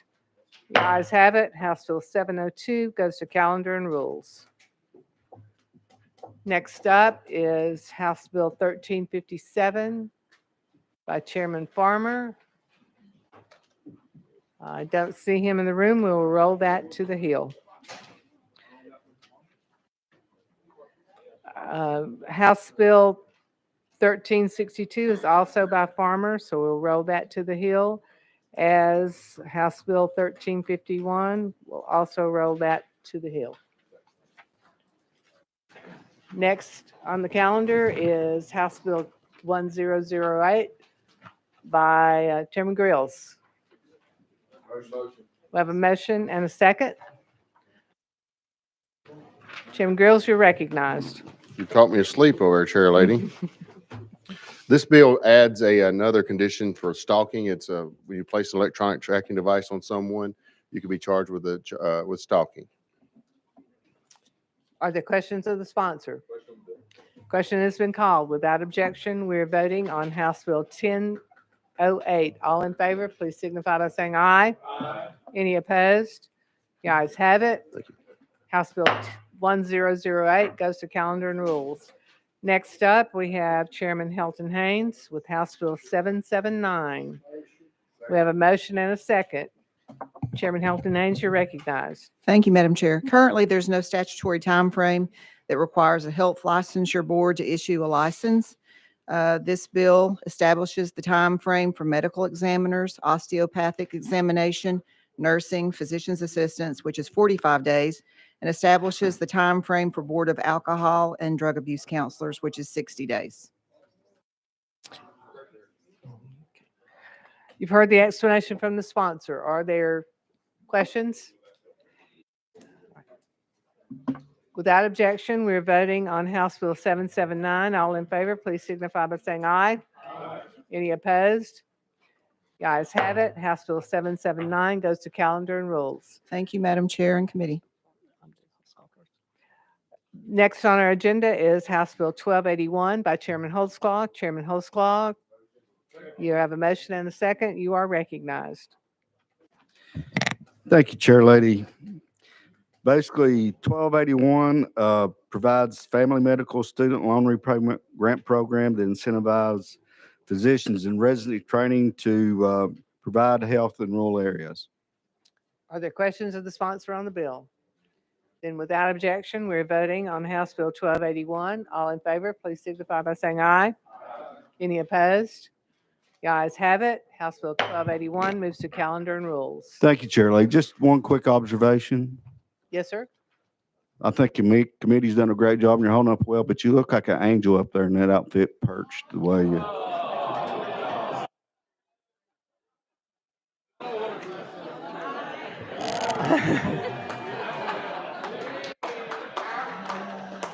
Chairman Holtzclaw, I'm extremely angelic, particularly at this time of the year. We're going to go back and take up item 27 on our calendar. That's House Bill 1357 by Chairman Farmer. We have a motion and a second. Chairman Farmer, you're recognized. All right, thank you, Madam Chair Committee. I appreciate you taking me out of order here. What this does allow for a teacher that's been assaulted on the job to give the teacher up to a year of leave, as long as there's no workers' comp or anything like that involved. So there'll be a difference paid there. We passed about 10 years ago. I passed it up to 8 weeks. Now we're going to extend it for a year. You've heard the sponsor's explanation. Are there questions? Seeing none, we're voting on House Bill 1357. All in favor, please signify by saying aye. Aye. Any opposed? House Bill 1357 moves to calendar and rules.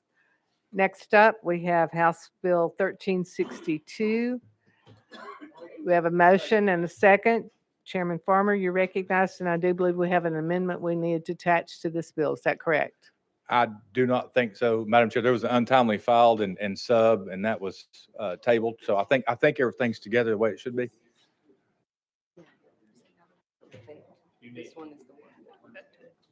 There was one that failed in sub, but there is one that we do need to adopt, 6313. Okay. We have a motion and a second. We're voting on Amendment 6313. All in favor, please signify by saying aye. Any opposed? The ayes have it. The amendment is adopted. Chairman Farmer, please explain your bill. Thank you, Madam Chair, and I appreciate that. This bill was brought to me by the Sports Wagering Council, Advisory Council, and it's brought as a cleanup bill to change the name, such as the Wagering Advisory Council to the Wagering Council.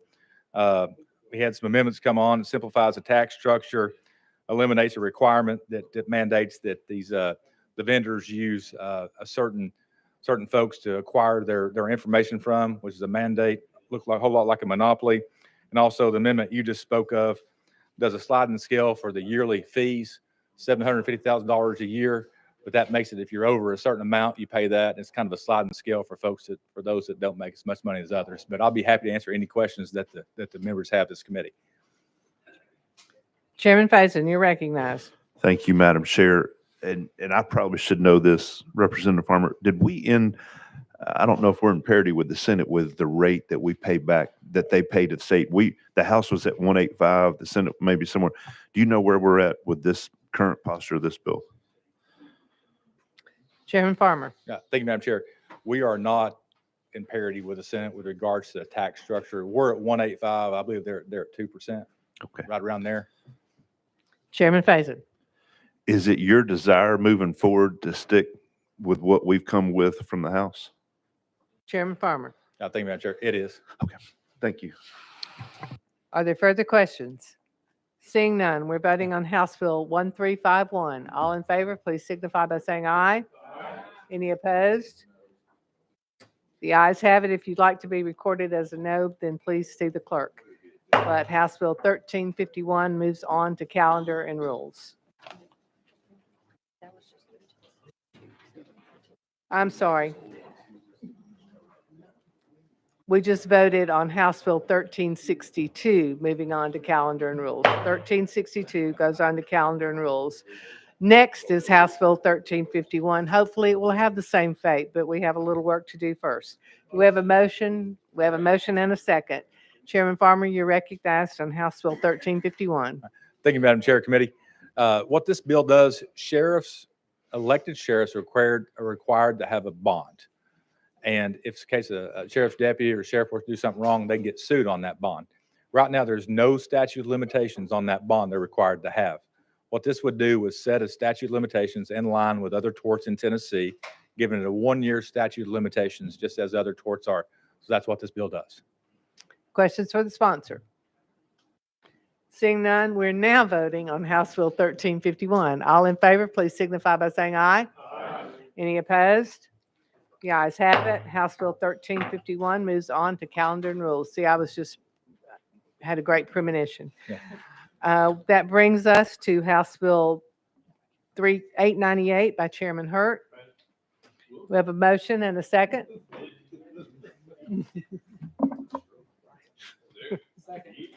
We do have a motion and a second. Chairman Hurt, you're recognized. Thank you, Madam Chair. House Bill 898 would ensure land which is enrolled in federal or state conservation programs can maintain a greenbelt status. With that, I'll take any questions. Are there questions? Seeing none, we're voting on House Bill 898. All in favor, please signify by saying aye. Aye. Any opposed? The ayes have it. House Bill 898 moves to calendar and rules. Thank you, Madam Chair. Next is item 40 on our agenda is House Bill 1280 by Chairman Kiesling. Thank you, Chair Lady. We have a motion and a second. House Bill 1280 does extends the offense of aggravated stalking to our senior citizens. Currently, these actions for elderly are considered a Class A misdemeanor. This will bump it up to a Class E felony. with the minimum of 1129. With that, I'll entertain any questions. Chair Lady. I see no questions. So without objection, we're voting on House Bill 1280. All in favor, please signify by saying aye. Any opposed? House Bill 1280 moves to calendar and rules. Thank you, Chair Lady. Next on our agenda is House Bill 1307 by Chairman Kumar.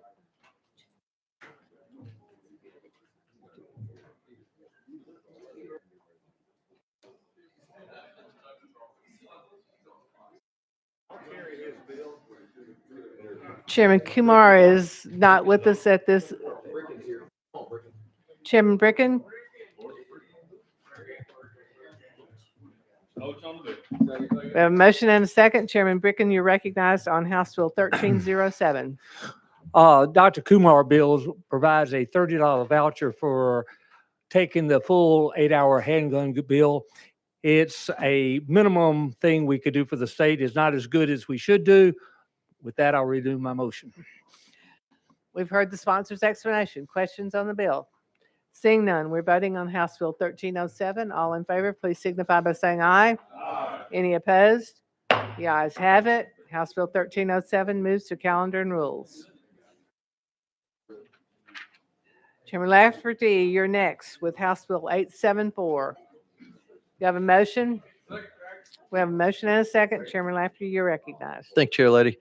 This bill is an any provider, any willing provider bill. It's going to allow services performed through laboratories to be done by folks that are out of regular networks. And with that, I'll renew my motion.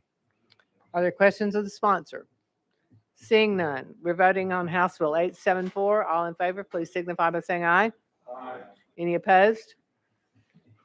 The ayes have it. House Bill 874 moves on to calendar and rules.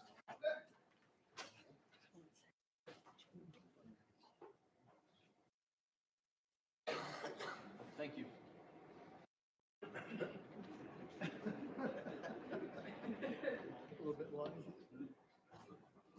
Chairman Moody, I believe, is on her way, but in the meantime, we will roll that bill to the Hill and we will move on with Chairman Powers, who's standing ready and waiting.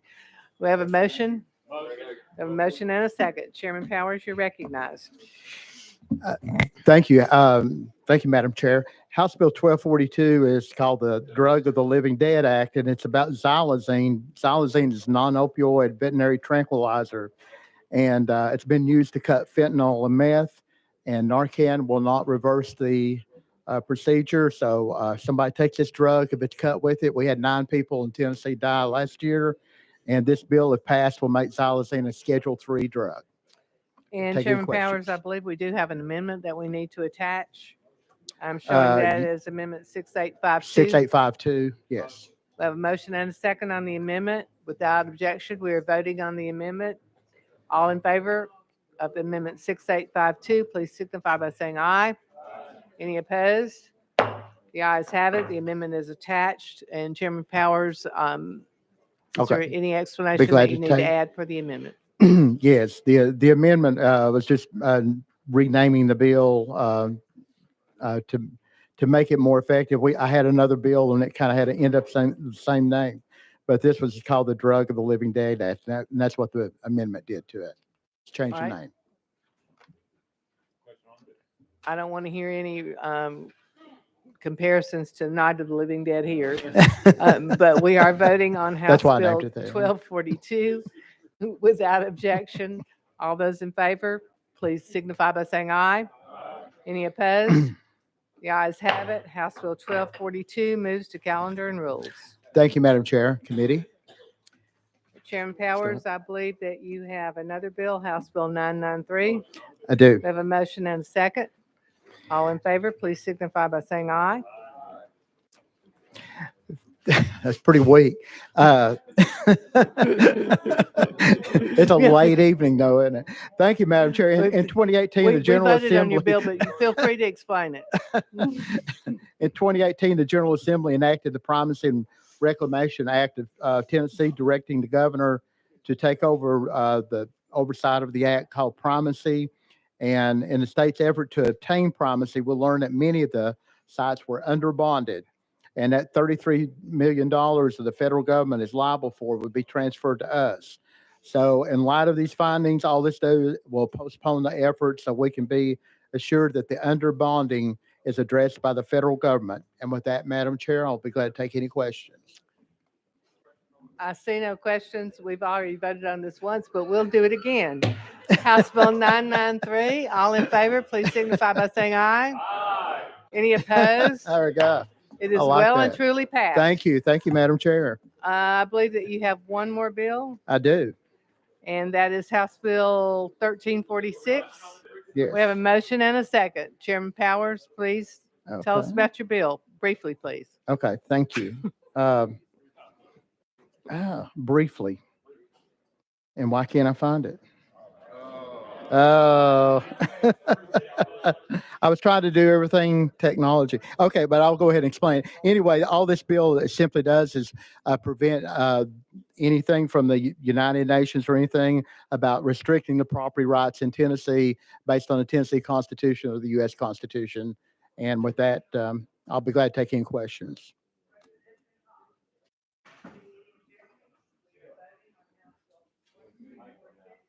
Favor, please signify by saying aye. Aye. Any opposed?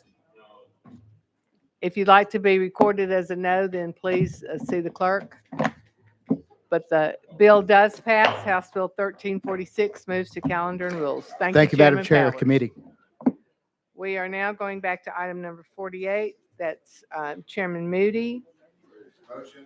We have a motion and a second. Chairman Moody, you're recognized. I beg your forgiveness. Thank you for the alert. And this is part of the package of Senator Hale that was related to adoption, foster care, DCS children and families. And it was wonderfully amended this afternoon to make this a grant program administered by the Department of Human Services. And with that explanation, it's for daycare, excuse me. Thank you, Chair ahead. Lady Moody. We have an untimely filed amendment without objection. I'd like to take that up. And we will recognize Chair Lady Hazelwood on the amendment. This is Amendment 7661. Do we have motion and a second? Thank you. And as Chairman Moody has just explained, this is an amendment that made this a grant program and also put the funding into the grant pool. So for $15 million. So Any discussion? Okay, then we are voting to put Amendment 7661 on the bill. All in favor say aye. Aye. Opposed? Amendment goes on the bill.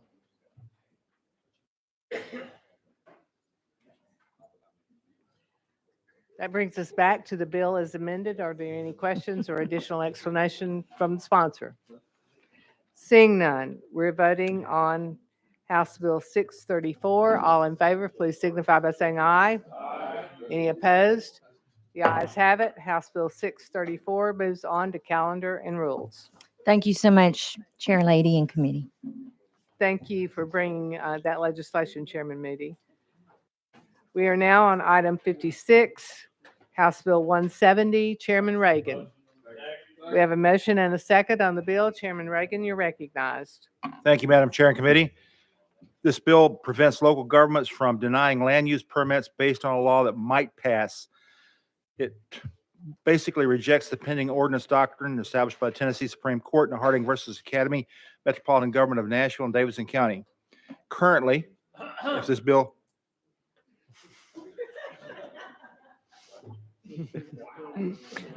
Leader Lamberth, you're recognized. Thank you, Madam Chairman. I just want to check on Chairman Williams, make sure everything okay over there. It's late in the day, and he allowed me to share a couple of the barbecue chips he's having, and they were pretty stout. So I just want to make sure he's all right. Chairman Reagan, pardon the interruption. Thank you, Madam Chair. I request a positive vote on this bill. Question has been called. Without objection, we're voting on House Bill 170. All in favor, please signify by saying aye. Aye. Any opposed? The ayes have it. House Thank you, Bill Madam Chair and 170 moves on to calendar and rules. Next up, Chairman Reedy, House Bill 40. We have a motion and a second. Chairman Reedy, you're recognized. Thank you, Madam Chair and committee members. As amended, this prohibits sanctioned non-residential aliens, sanctioned foreign businesses, sanctioned foreign governments, or their agents, trustees, or fiduciaries from acquiring real property in Tennessee if their respective country is on the Office of Foreign Assets control of the U.S. Department of Treasury's sanctions program and country information list. I see no questions. Without objection, we are voting on House Bill 40. All in favor, please signify by saying aye. Any opposed? The ayes have it. House Bill 40 moves to calendar and rules. Thank you, Madam Chairman Chair. Reedy, I believe you have the next bill, House Bill 592. We have a motion and a second. You're recognized. Madam Chair and committee, it repeals the Soil Scientist Licensure Act of 2009. Questions for the sponsor? Seeing none, we're voting on House Bill 592. All in favor, please signify by saying aye. Any opposed? The ayes have it. House Bill Thank you, Madam Chair 592 and moves committee. to calendar and rules. Chairman Rudd, you're up next with House Bill 828. We have a motion and a second. Chairman Rudd, you are recognized, and I do believe we do have a funding letter for this bill. From Secretary of State, yes. So would you explain the bill? The bill is a simple notice at all the precincts, an 8.5 by 11 yellow sheet of paper that warns people that it is against current state law to cross over in one another's primary. This has become very important to at least post this. We give people some warning. As you know, for many years, there's been a more recent law passed that it's a Class C misdemeanor if you cross over into someone's primary, but it's very hard to prove. However, there's a 1973 felony that was on the books that we never took off, and people are currently being prosecuted now for sending out notices or doing advertisements. So we at least owe it to the voters to put a warning up at the precinct when they enter the precinct so they can read it. That's all it does. And as you say, I do have a funding letter from the Secretary of State. Are there questions of the sponsor? Question has been called. Without objection, we're voting on House Bill 828. All in favor, please signify by saying aye. Any opposed? The ayes have it. Guys, you need to speak up. We are voting on House Bill 8. We have voted on House Bill 828. Moving on to calendar and rules. Next up is Leader Lamberth with House Bill 114. We have a motion and a second. Yes, Madam Chairman, I'm carrying this for Chairman Russell, and this would indicate the situations where consecutive sentencing would be utilized. Are there questions of the sponsor? Seeing none, we're voting on House Bill 114. All in favor, please signify by saying aye. Aye. Any opposed? The ayes have it. House Bill 114 moves on to calendar and rules. Next is House Bill 431 by Chairman White. We have a motion and a second. Chairman White, you're recognized, and we do have an amendment on this bill. Drafting Code 6586. That's correct. We have a motion and a second on the amendment. We are voting on the amendment 6586. All in favor, please signify by saying aye. Any opposed? The ayes have it. The amendment is attached. Chairman White, tell us what your bill does as we just amended it. Absolutely. This is our Tennessee's aviation jet fuel sales tax. It's a tax we have on our airline industry.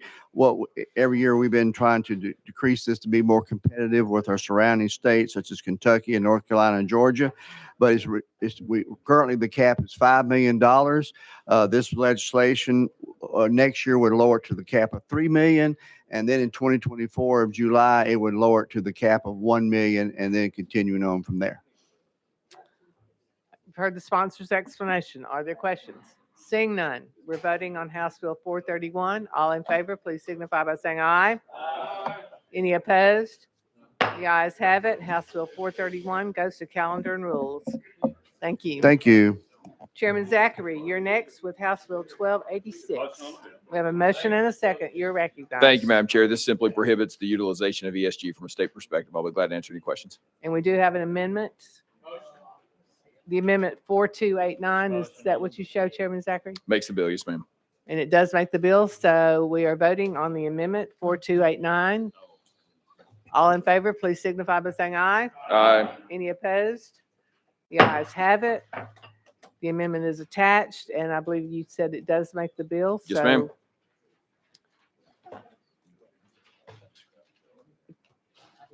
If you'd like to explain the bill. Oh, no, I'm sorry, Madam Chair. I thought it did. It just prohibits the utilization of ESG standards from a state perspective. All right. Are there questions of the sponsor?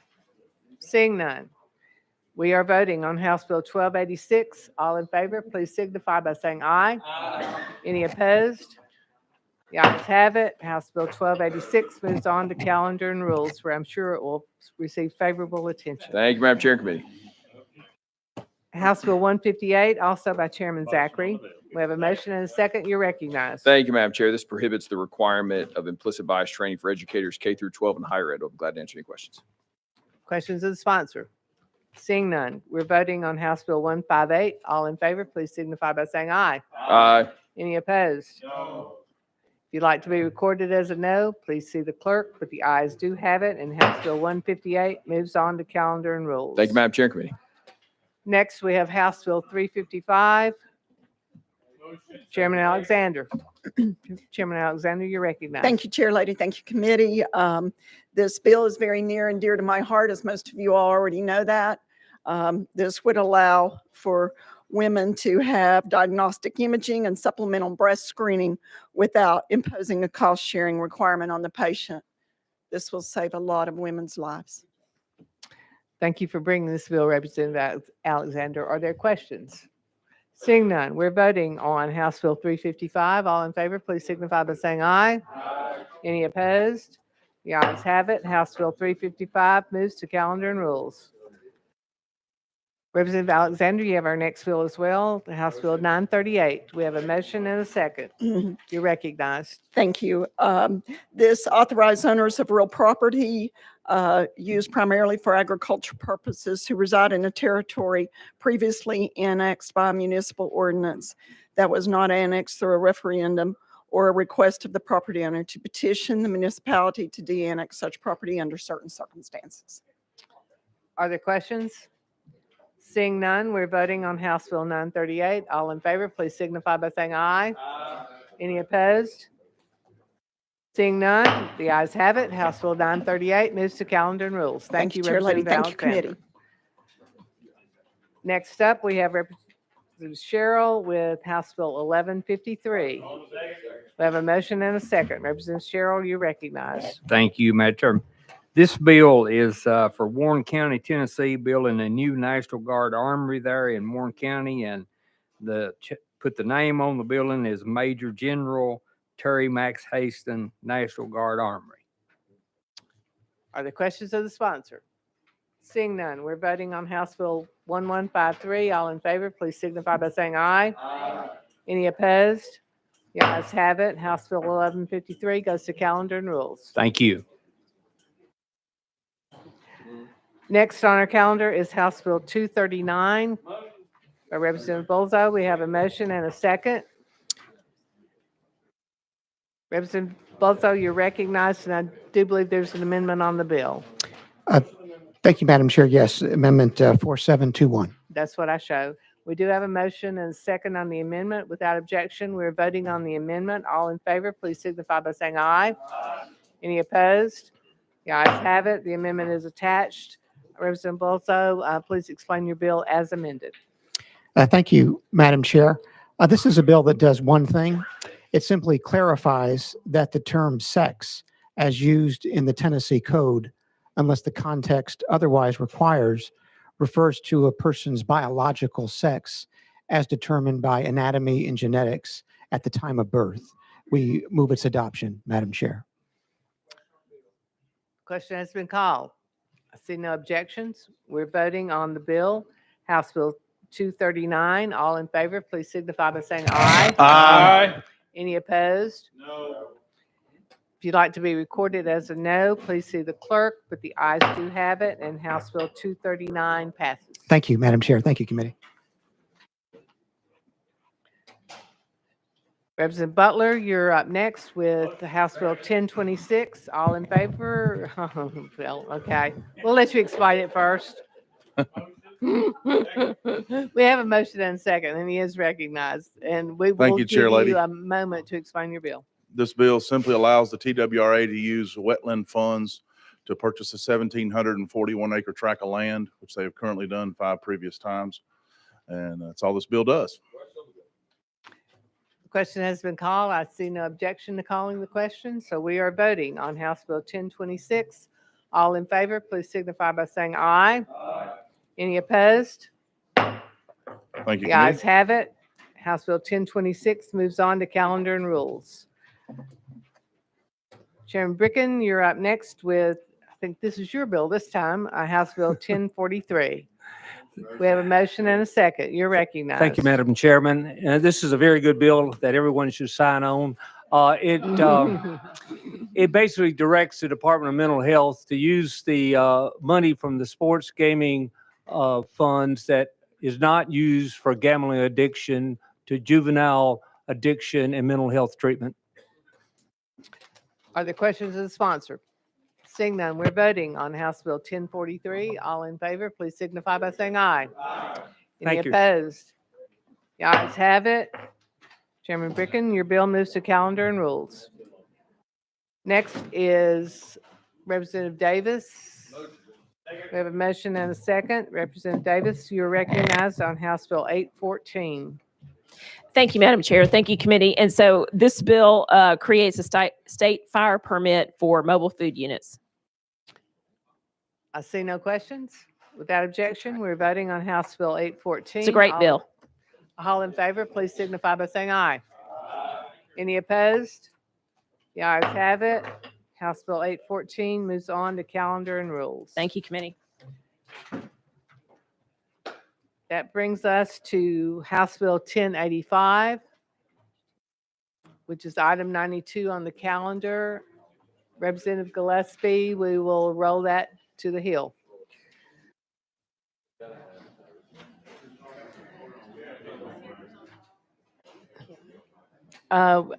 Leader Camper, I believe you're signed on this bill. Since you're present, would you like to present it? Yes, We have a ma'am. motion and a second. Thank you. We do have an amendment that needs to go on this bill. The amendment number is 5106. Question has been called. With seeing no objection, we're voting on the amendment 5106. All in favor, please signify by saying aye. Aye. Any opposed? The ayes have it. The amendment is attached. We are back on the bill as amended. We have a motion on the bill. We have a question called on the bill. Without objection, we are voting on House Bill 1085. All in favor, please signify by saying aye. Aye. Any opposed? The ayes have it. House Bill 1085 goes to calendar and rules. Thank you, Madam Chair and committee. House Bill 607 is next. Representative Hale.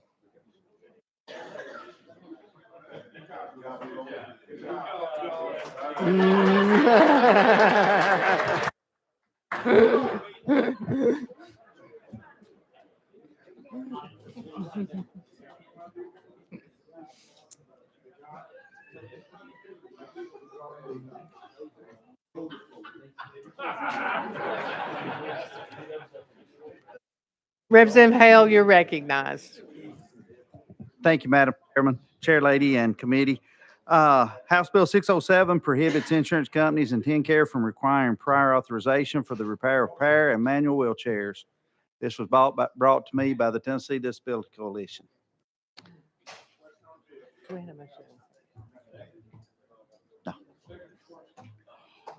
Representative Hale, there was a lot of conversation going on up here, and I'm not sure I heard a motion in a second. So we have a motion in a second.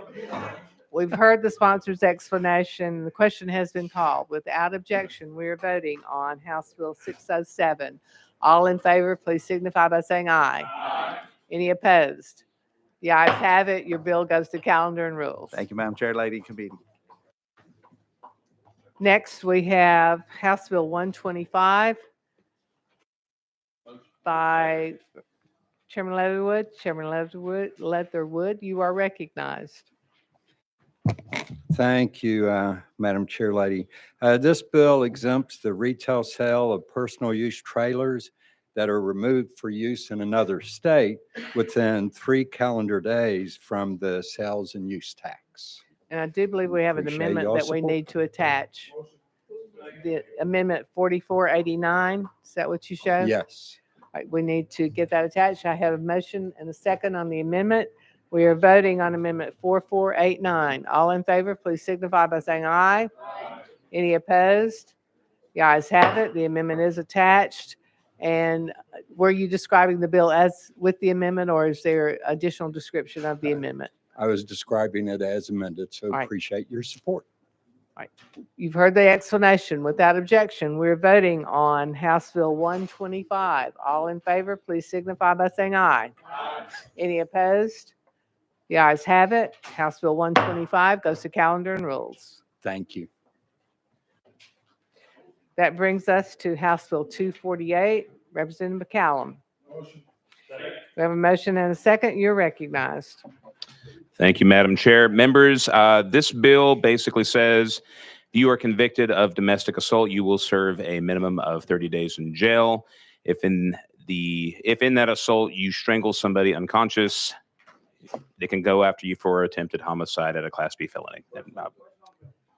Question has been called. I see no objection. Calling the question. So we are voting on House Bill 248. All in favor, please signify by saying aye. Any opposed? The ayes have it. House Bill 248 goes to calendar and rules. Thank you, Madam Chair and Committee. House Bill, item number 103, House Bill 1135 by Representative Miller.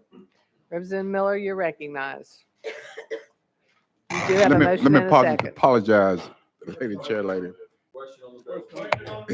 Question has been called. Without objection, Right here. we are voting on House Bill 1135. All in favor, please. Say thank you. Chairman Hawk, are you asking to speak or? No, we're good. Madam Chair, I want to thank our clerks. They are working diligently. I've seen car dealers in Vegas not work as hard as they are trying to juggle all the deck of sheets that they have. And I want to thank our clerks for the diligence that they're providing to us at this very moment, Madam Chair and members.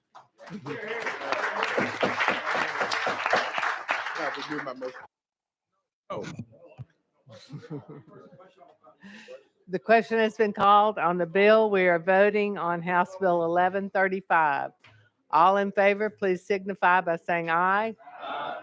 Any opposed? The ayes have it.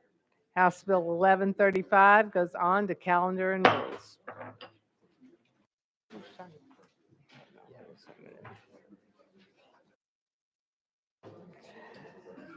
Next up, we have House Bill 254 by Representative Raper. Representative Raper, we have a motion and a second. You are recognized. Thank you, Madam Chair and Committee. This bill references property tax reimbursements for the elderly and low income.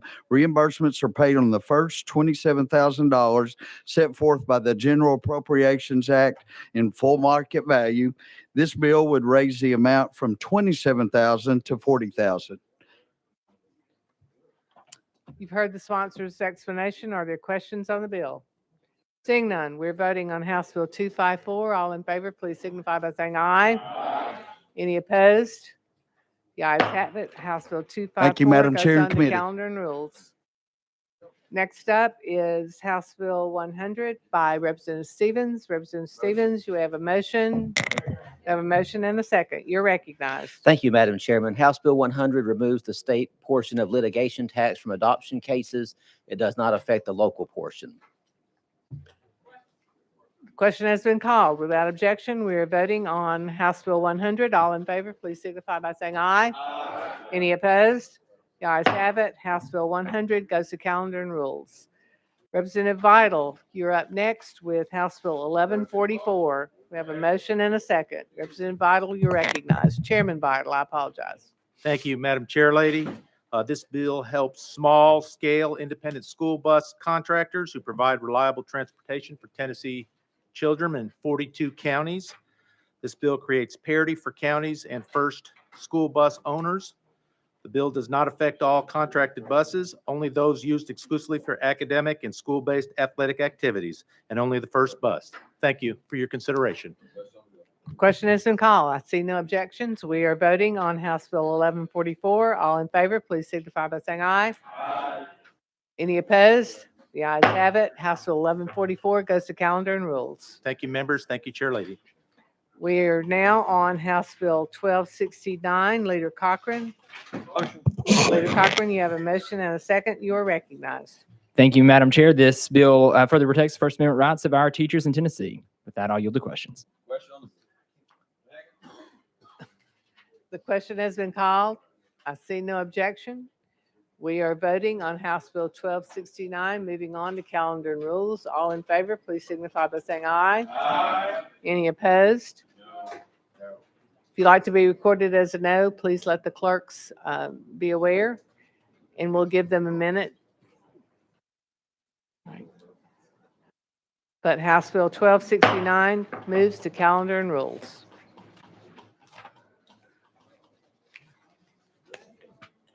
House Bill 1452 by Chairman Faison is next. We have a motion and a second. Chairman Faison, you're recognized. Thank you, Madam Chair.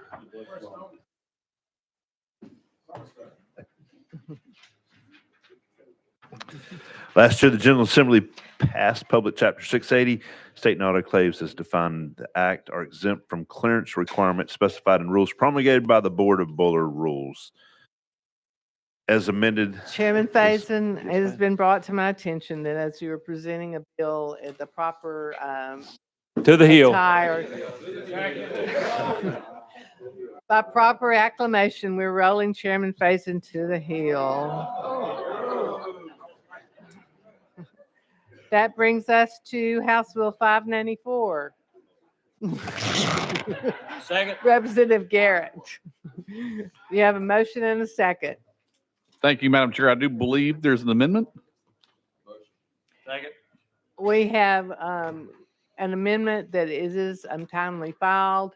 Without objection, we will consider that amendment. Seeing no objection, we are considering Amendment 6930, which Representative Garrett, you want to tell us what that amendment does? Yeah, the amendment rewrites the bill from when this got behind the budget from taking the metro area of the entertainment district from the beer board to the ABC. Now this is a statewide bill, which matches the Senate bill where it's got statewide application. The only thing it's doing right now is where if there is a beer board violation, let's say, the beer board can't also fine for a health code violation. So that's what the bill does now. And it's all right, you've heard the explanation of the amendment. So we are voting on the amendment 6930. All in favor, please signify by saying aye. Aye. Any opposed? The ayes have it. The amendment is attached, and I believe you said that rewrites the bill, and so you've just explained the bill as amended. That's right, Are Madam there Chairman. questions for the sponsor? Seeing none, we're voting on House Bill 594. All in favor, please signify by saying aye. Aye. Any opposed? The ayes have it. 594 goes to calendar and rules. Thank you, committee and Madam Chairman. And, well, thank you for that. Thank you. House Bill 976 is next. Representative Garrett, you're recognized. You have a motion and a second. You are recognized. Thank you, Madam Chairman. Committee, this is the James Dustin Samples Act. As you may recall, a lot of you are co-prime sponsors on this particular piece of legislation, and it is for Dustin was a fireman in Cleveland who was killed himself because he had PTSD, and PTSD as it relates to coverage right now, there's a presumption that you have to prove that a particular act caused the PTSD. What this legislation does is it removes that presumption and makes it a part of their employment. So the person suffering from PTSD doesn't have to prove that they have PTSD from a particular something they witnessed in the line of duty. So this was not funded in the governor's initial budget. It didn't come out in the supplemental budget. So it was done by this committee and our leadership from this committee. The fiscal note is where we were able to fund that. So I am eternally grateful for the leaders of this particular committee, this committee as a whole, and all members that supported this legislation, because now our firefighters will have the much needed treatment for everyday things that they run into that all of us would be unimaginable, where they can get treatment for PTSD. So I'm very honored to carry this legislation. I'm very honored for your support and for this committee funding this and this being a legislative initiative to fund this legislation. So with that, I'll take any questions. Thank you, Madam Chair Lady and Chairman Garrett. Thank you for bringing this bill. As a retired firefighter, I can truly tell you that it is truly appreciated and long overdue and needed. Thank you so much for bringing it. Really mean that. Very welcome. Thank you very much for that. I see no further questions. We are voting on House Bill 976. All in favor, please signify by saying aye. Aye. Any opposed? The ayes have it. House Bill 976 moves on to calendar and rules. Thank you, Madam Chairman and committee. Members, the next item on our calendar is House Bill 794 by Chair Lady Hazelwood. Got a motion and a second. We do have an untimely filed amendment. Without objection, we'll take up Amendment 7904. We've got a motion on the amendment and a second. Chair Lady Hazelwood, you're recognized on the amendment. Thank you, Mr. Chairman, and the amendment does rewrite the bill. This is the bill that deals with the EMIF fund. It's the result of a great deal of work over the summer by a large committee that included participants from across the state. And with that, I would just move passage of this amendment. Okay, any discussion? Question's been called, so we're voting to put Amendment 7904 on the bill. All in favor say aye. Opposed? Amendment 7904 goes on the bill. Chair Lady Hazelwood, you're recognized on the bill. Question's been called. We are voting to send House Bill 794 to calendar and rules. All in favor say aye. Opposed? Goes to calendar and rules.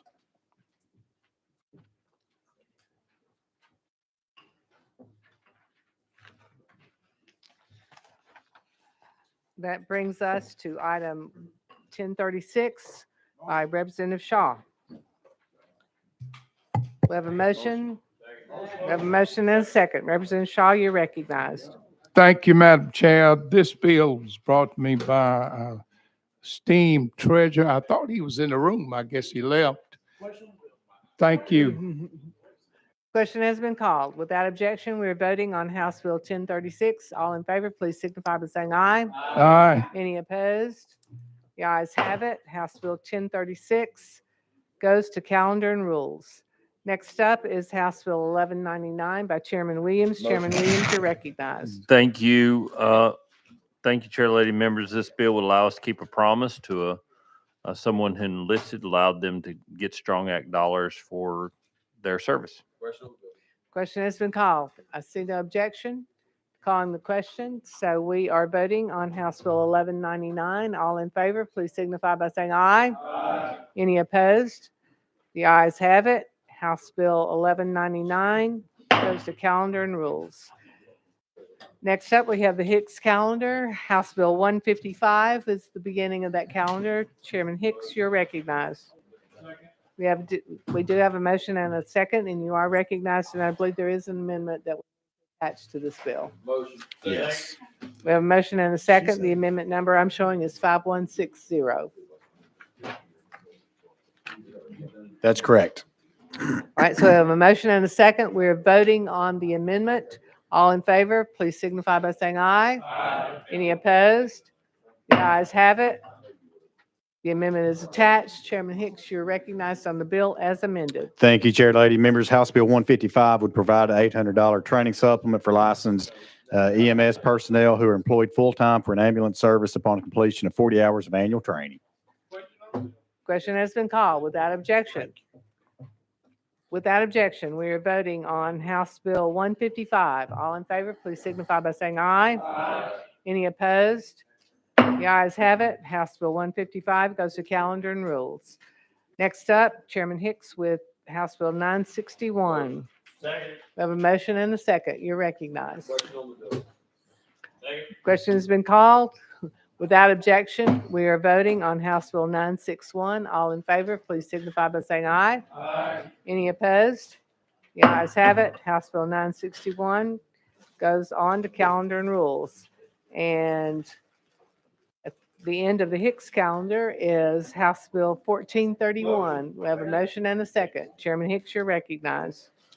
Thank you, Chair Lady. This increases the pay schedule for Assistant District Attorney Generals and criminal investigators, as well as full-time Assistant District Public Defenders and full-time District Investigators. The question has been called. I see no objection. We are voting on House Bill 1431. All in favor, please signify by saying aye. Aye. Any opposed? The ayes have it. House Bill 1431 goes on to calendar and rules. That takes us back to the now properly attired Chairman Faison. Item number 118. Thank you, Chair Lady Angelic.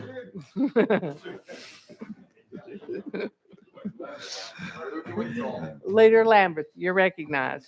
Mr. Chairman, we were going to object as to whether or not that counts as proper attire, but I think Chairman Faison looks nice tonight. I actually just wanted to mention for a second, because I know we're about to finish up and you won't let us do it. Thank you for your leadership on this committee. We all deeply appreciate you. It's been grueling, but thank you.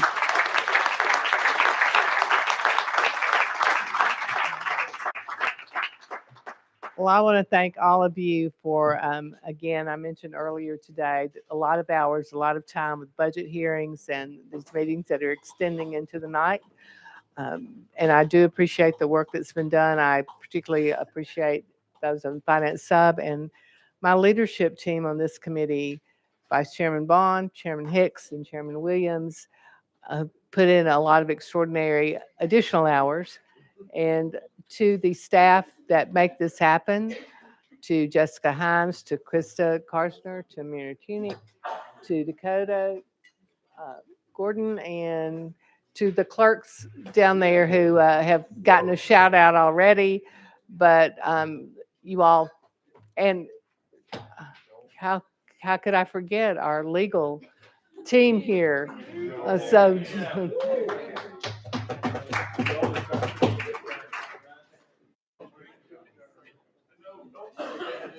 Joel and Doug, we didn't mean to overlook you because you're a key part of this. Obviously, we could get this into statute without you.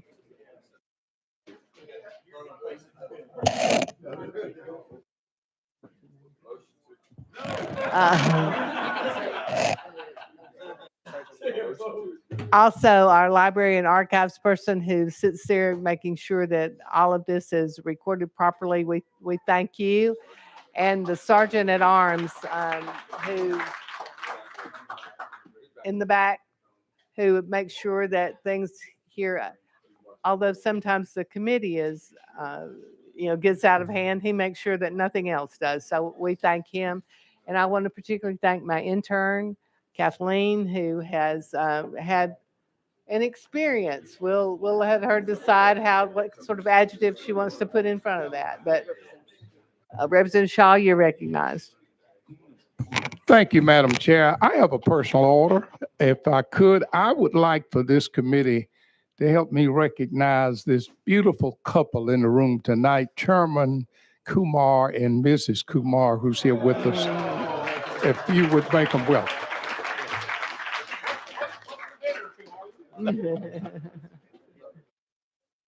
I know. All right. We are back on Chairman Faison, the properly attired Chairman Faison's bill. We are now voting on House Bill 1452. All in favor, please signify by saying aye. Aye. Any opposed? If you'd like to be If you would like to be recorded as a no, please see the clerk. But the bill does pass. House Bill 1452 goes on to calendar and rules. We are now recognizing Chairman Zachary. Thank you, Madam Chair. Calendar and rules are going to meet in 5 minutes, so please clear out quickly. Thank you. 5 minutes. Without objection, we stand in recess till tomorrow.